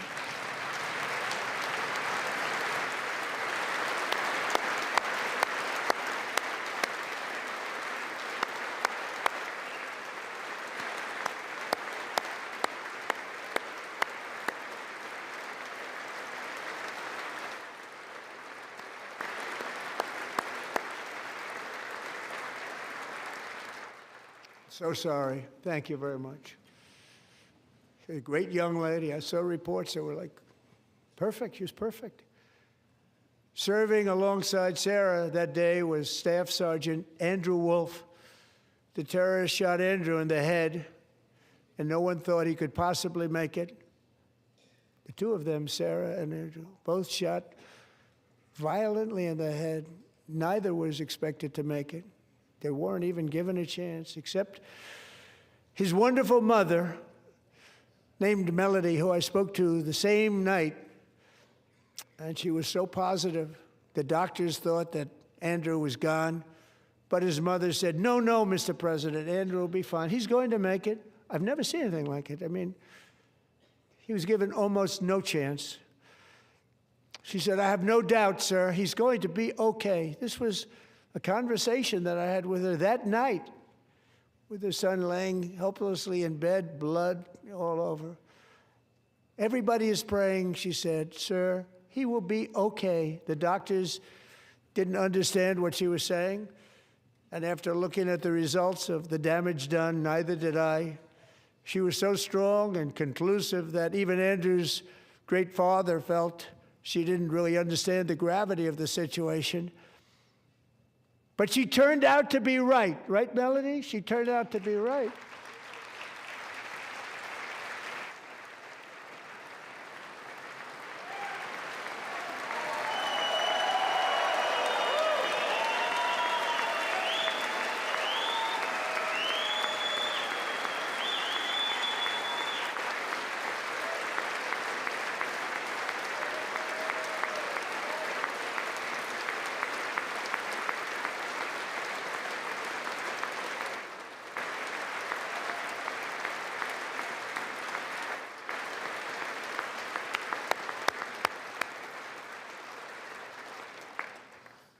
Amazing, actually. I said, where does this woman come from? She's the most positive person I've ever met. With God's help, Andrew has battled back from the edge of death, and we're talking about the edge of death, on his way to a miraculous recovery. He's got a little work to do, but he's doing great. Nice to see you. He's a good-looking guy. Nice to see you. Thanks, Andrew. Thank you very much.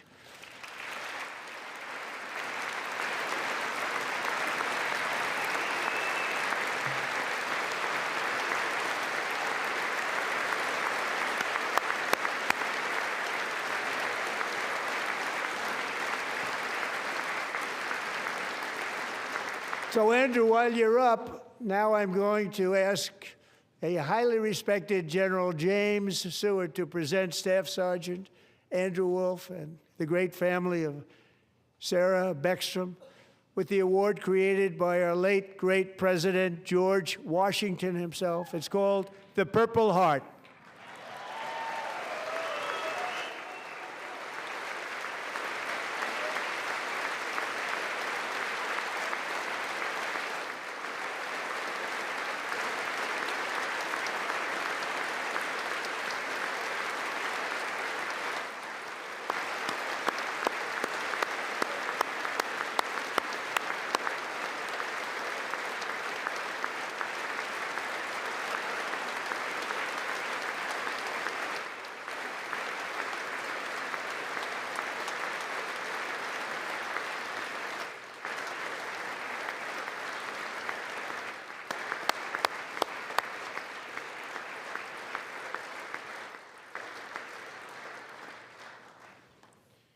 We love you all.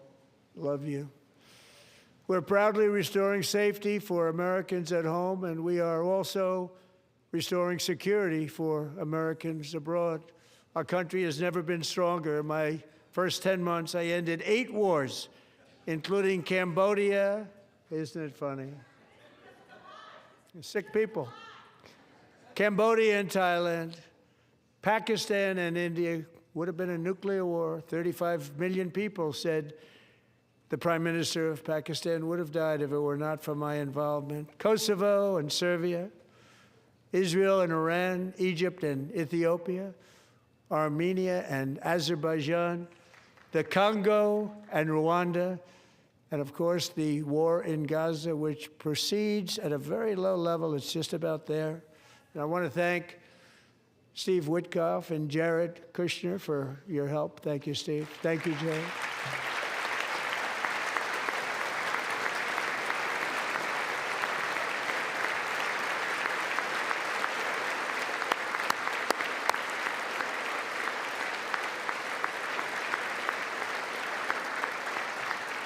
And I also want to thank the man they report to, Secretary of State Marco Rubio. Thank you, Marco.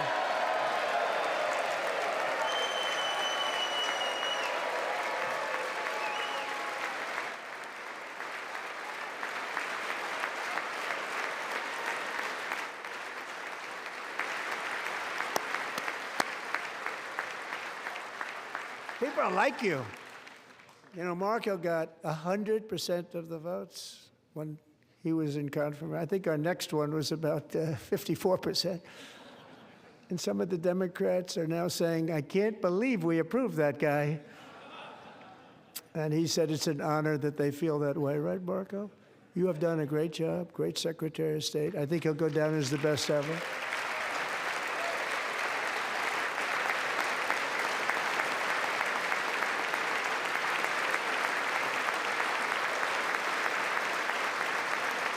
Under the ceasefire I negotiated, every single hostage, both living and dead, has been returned home. Can you believe that?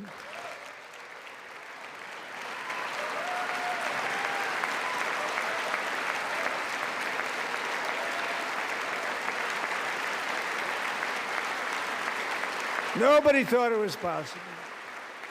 Nobody thought that was possible. Both living and dead. And those parents who had a dead son, their boy, they'd always tell me their boy, they wanted him as much as though he were living. It was an amazing period of time. And they came back, and when we got all of the living hostages back, and many, many before them, but I always said those last 20 are going to be very tough, but we got many, many more, hundreds. But I said those last 20 are going to be tough. We got them back. But we only got back 14 or 15 of the dead of the 28. And believe it or not, Hamas worked along with Israel, and they dug and they dug and they dug. It's a tough thing to do, going through bodies all over, passing up 100 bodies sometimes for each one that they found. Tough job. And they finally got it back to 27. And then Steve and Jared, they got it back to 28. They found all 28. Nobody thought that was possible, but we did it. And I remember the family of the 28th. They were so grieved, but they were so happy as it's possible to be. They had their boy back. The mother said, "Sir, we have our boy back." What a period of time that was, but we got them all back. So thank you both very much. Great job.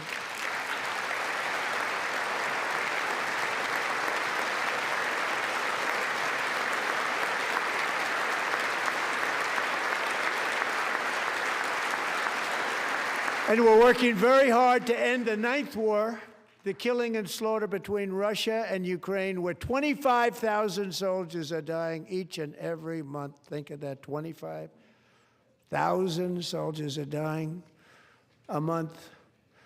A war which would have never happened if I were president, would have never happened. As president, I will make peace wherever I can, but I will never hesitate to confront threats to America wherever we must.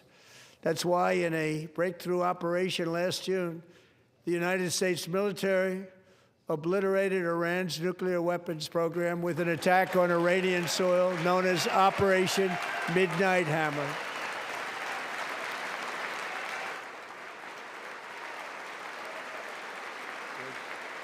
Good.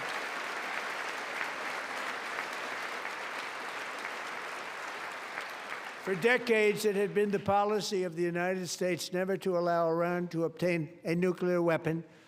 Many decades. Since they seized control of that proud nation 47 years ago, the regime and its murderous proxies have spread nothing but terrorism and death and hate. They've killed and maimed thousands of American service members and hundreds of thousands and even millions of people with what's called roadside bombs. They were the kings of the roadside bomb. And we took out Soleimani. I did that during my first term. Had a huge impact. He was the father of the roadside bomb.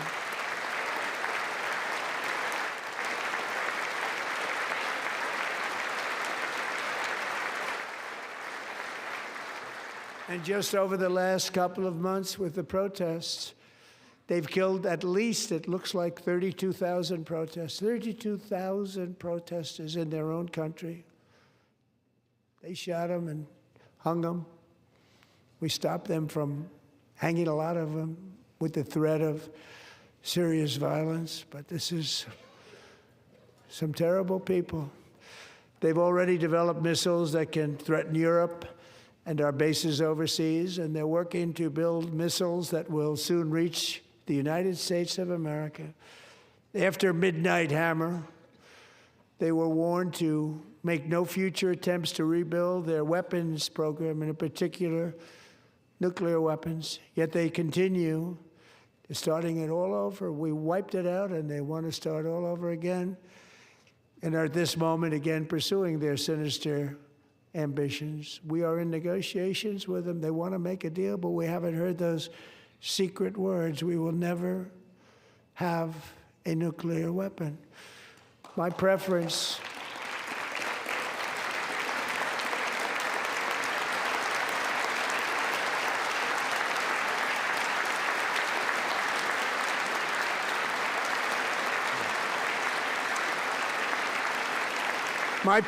is to solve this problem through diplomacy. But one thing is certain, I will never allow the world's #1 sponsor of terror, which they are by far, to have a nuclear weapon. Can't let that happen.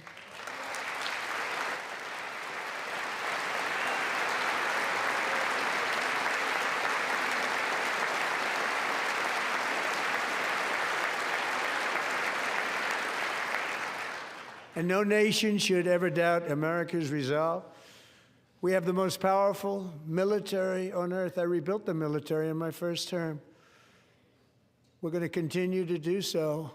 Also, we just approved a $1 trillion budget. We have no choice. We have to be strong, because hopefully we will seldom have to use this great power that we built together. It's really called peace through strength, and it's been very, very effective.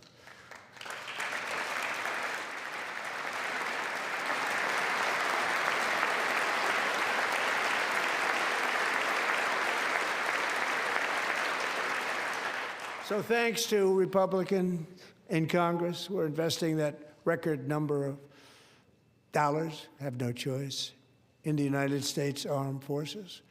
Also creating a lot of jobs, but we're not even doing it for that reason. Because as I said, we have more jobs, more people working today than ever before in the history of our country. And NATO countries are friends and allies. They are. They're our friends and they're our allies. Have just agreed, at my very strong request, to pay 5% of GDP for military defense rather than the 2%, which they weren't paying. We were paying for almost all of NATO. Now they're paying 5 as opposed to not paying 2.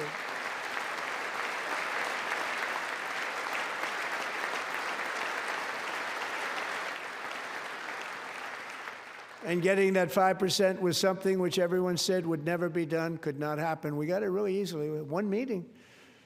And big difference between 2% that's not paid. We were paying the freight of many of them. Very few were paid up. Now 5%, then they're paid. And everything we send over to Ukraine is sent through NATO, and they pay us in full. They pay us totally in full. Every branch of our armed forces is setting records for recruitment. This is so exciting. And every service member recently.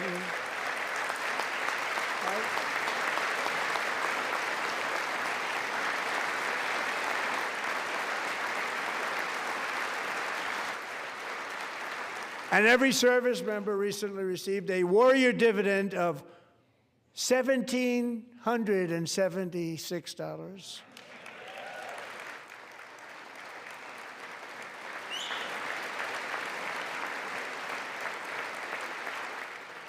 You know, they put it on my desk. We got the money from tariffs and other things, a lot of money we have. We have much more money than people understand. Have to rebuild that program a little bit, but it won't take long. But we got the money, and it was $1,775, and they wanted my approval. And I said, what's the number? $1,775. I said, wait a minute, for one more dollar, we can have $1,776. It's going to I said, we're going to figure that. I never asked anybody if we could afford it. One more dollar, I said $1,776. And I said, that's good. And I'll tell you what, our military, that was 4 months ago, our military, I never see a person in the military that doesn't thank me for it, so we're honored to do it. They deserve it. And we call it 1776. It was great. And we love our military. We love our law enforcement. We love our firemen. You know, the firemen don't get mentioned enough. We love our firemen. We're also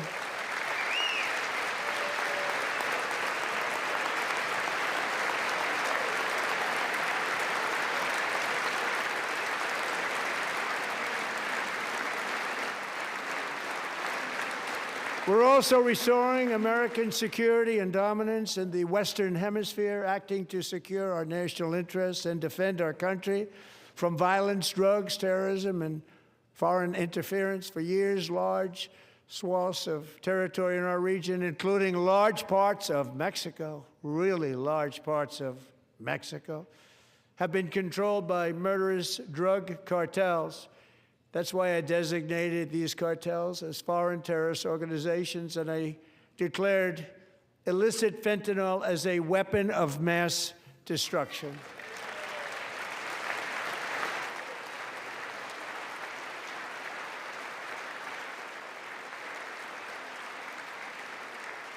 And with our new military campaign, we have stopped record amounts of drugs coming into our country and virtually stopped it completely coming in by water or sea. You probably noticed that. We very seriously damaged their fishing industry also. Nobody wants to go fishing anymore. We've also taken down one of the most sinister cartel kingpins of all. You saw that yesterday. In January,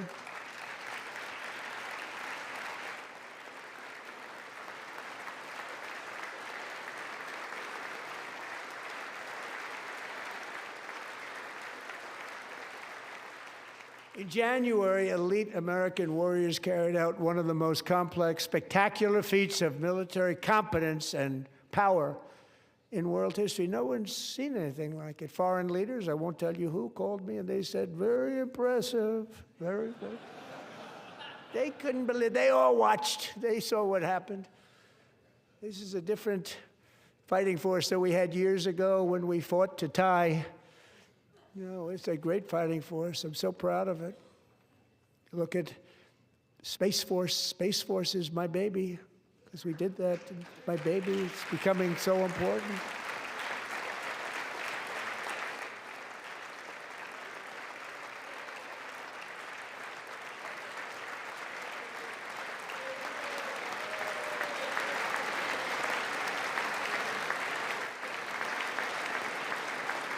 And America's armed forces overwhelmed all defenses and utterly defeated an enemy, good fighters, to end the reign of outlaw dictator Nicolas Maduro and bring him to face American justice.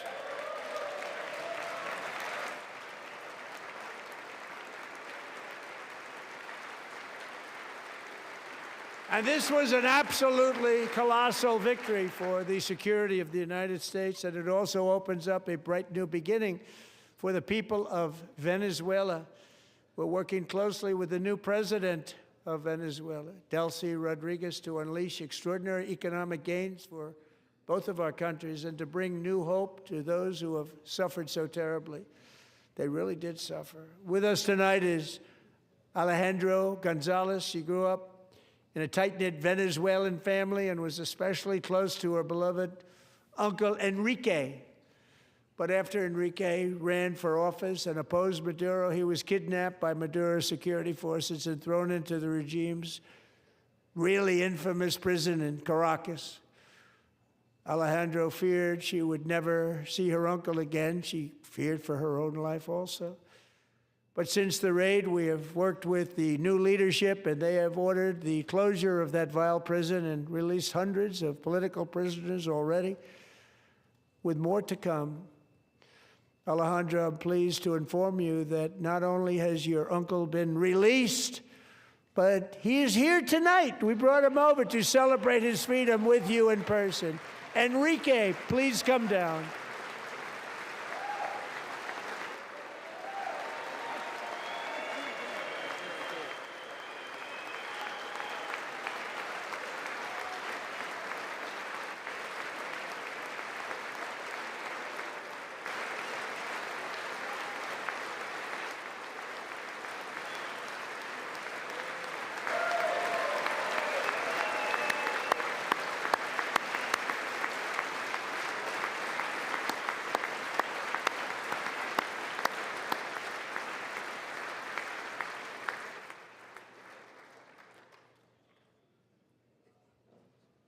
Thank you, Enrique. Have a good time. Nice to have you back, Enrique. There were many heroes on that January raid to capture Maduro, really great heroes. It was very dangerous. They knew we were coming. They were all set. But the deeds of one warrior that night will live forever in the eternal chronicles of military valor. Chief Warrant Officer 5, Eric Slover, planned the mission and was the flight lead in the cockpit of the first helicopter, a big, beautiful, powerful helicopter. It was a massive Chinook carrying, as you can imagine, many, many American warfighters. Wearing the dog tags his wife Amy had blessed with holy water before he left. She knew it was going to be a rough one. Eric steered the Chinook under the cover of night and descended swiftly upon Maduro's heavily protected military fortress. This was a major military installation, protected by thousands of soldiers and guarded by Russian and Chinese military technology. How did that work out? Not too good. While preparing to land, enemy machine guns fired from every angle, and Eric was hit very badly in the leg and hip, one bullet after another. He absorbed 4 agonizing shots, shredding his leg into numerous pieces.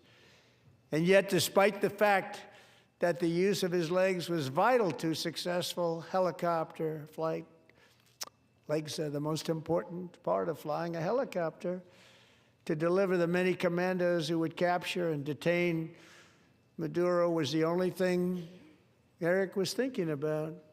Then, even as he was gushing blood, which was flowing back down the aisle, helicopter lands at a steep angle. The machine gun stood right in front of him. They were right in front of him, 2 machine gunners who escaped the wrath of the previous planes. Eric maneuvered his helicopter with all of those lives and souls to face the enemy and let his gunners eliminate the threat. Turned the helicopter around so the gunners could take care of business, saving the lives of his fellow warriors from what could have been a catastrophic crash deep in enemy territory. Only after safely landing the helicopter with all the warriors aboard in the exact right spot, which was vital to the mission. We probably would have had to maybe cancel the mission if that didn't happen. Eric told his co-pilot, also wounded, but not as gravely, to take over. I'm about ready to pass out. The success of the entire mission and the lives of his fellow warriors hinge on Eric's ability to take the searing pain. It was unbelievable what's happened to his legs of the bullets and keep on flying and landing and People knew what was happening. Everybody in the back of the helicopter knew because they saw the blood pouring down the aisle. Chief Warrant Officer Slover is still recovering from his serious wounds, but I'm thrilled to say that he is here tonight with his wife, Amy, Eric, and Amy. Come on in.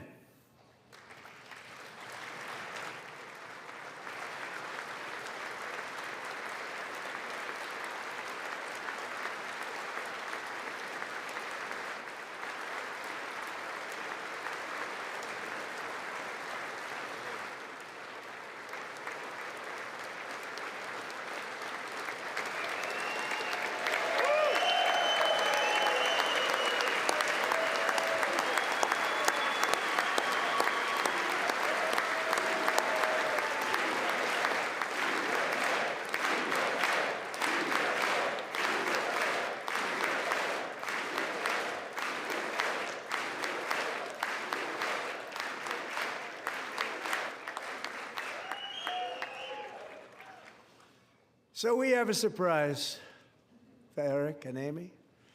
In recognition of Eric's actions above and beyond the call of duty, I would now like to ask General Jonathan Braga to present Chief Warrant Officer Slover with our nation's highest military award, the Congressional Medal of Honor.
Well, thank you very much, Eric and Amy. Great to get to know you. I met with them and with a lot of their fellow warriors at Fort Bragg recently. You notice the name Fort Bragg, we have it back, we brought it back. We won the First World War with it, the Second World War with it, and then they decided to change the name. So we changed it back. Everybody wanted to change back too. And 10 of Eric's fellow warriors from that incredible night of victory will also be receiving medals at a private ceremony that will soon be held at the White House, and Eric will be there. Thank you.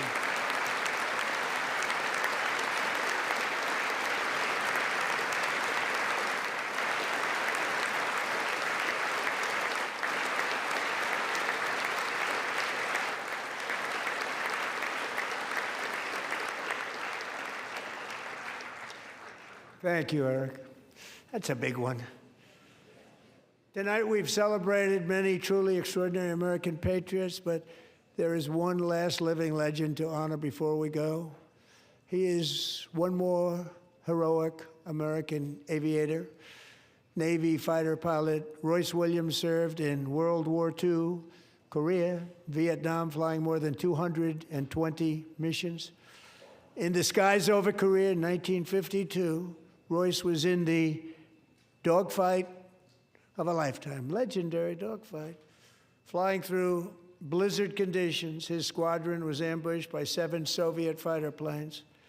It was his first aerial combat of the war, and despite being massively outnumbered and outgunned, Royce led the takedown of 4 enemy jets and almost destroyed the others, vanquishing his adversaries while taking 263 bullets to his own plane and being seriously hurt. His story was secret for over 50 years. He didn't even want to tell his wife, but the legend grew and grew. But tonight, at 100 years old, this brave Navy captain is finally getting the recognition he deserves.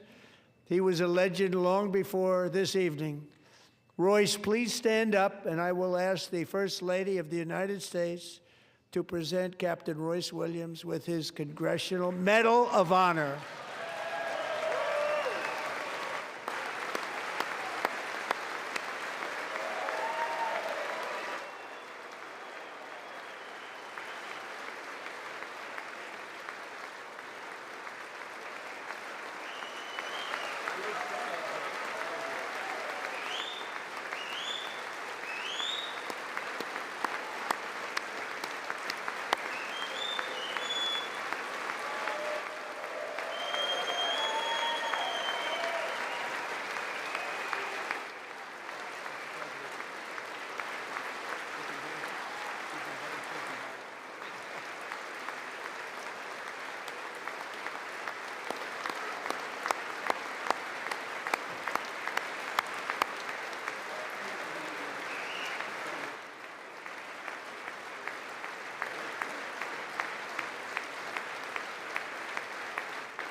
Thank you, Royce, and thank you, Eric.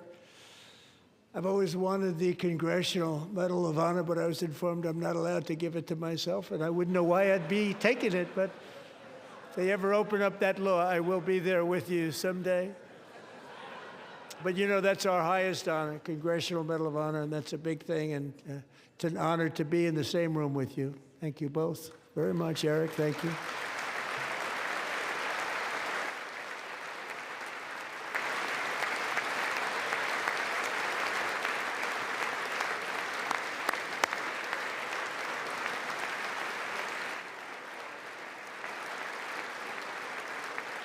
Thank you.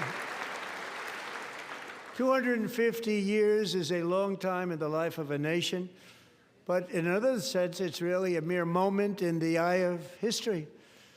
Two of the gentlemen we met in the gallery this evening took their first breaths 1 century ago, 100 years before that, on July 4th, 1826, the author of the Declaration of Independence, brilliant, Thomas Jefferson, drew his last breath. Just a single long human lifespan separates the giants who declared and won our independence from the heroes who stand among us tonight. Everything our nation has done, everything we have achieved, has been the work of those few great lifetimes.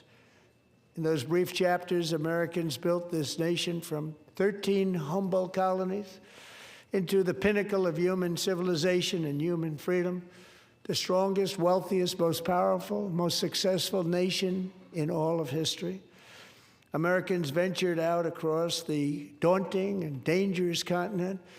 We carved paths through an unforgiving wilderness, settled a boundless frontier, and tamed the beautiful but very, very dangerous Wild West. From empty marshes and wide open plains, we raised up the world's greatest cities. Together, we mastered the world's mightiest industries and shattered history's monstrous tyrannies.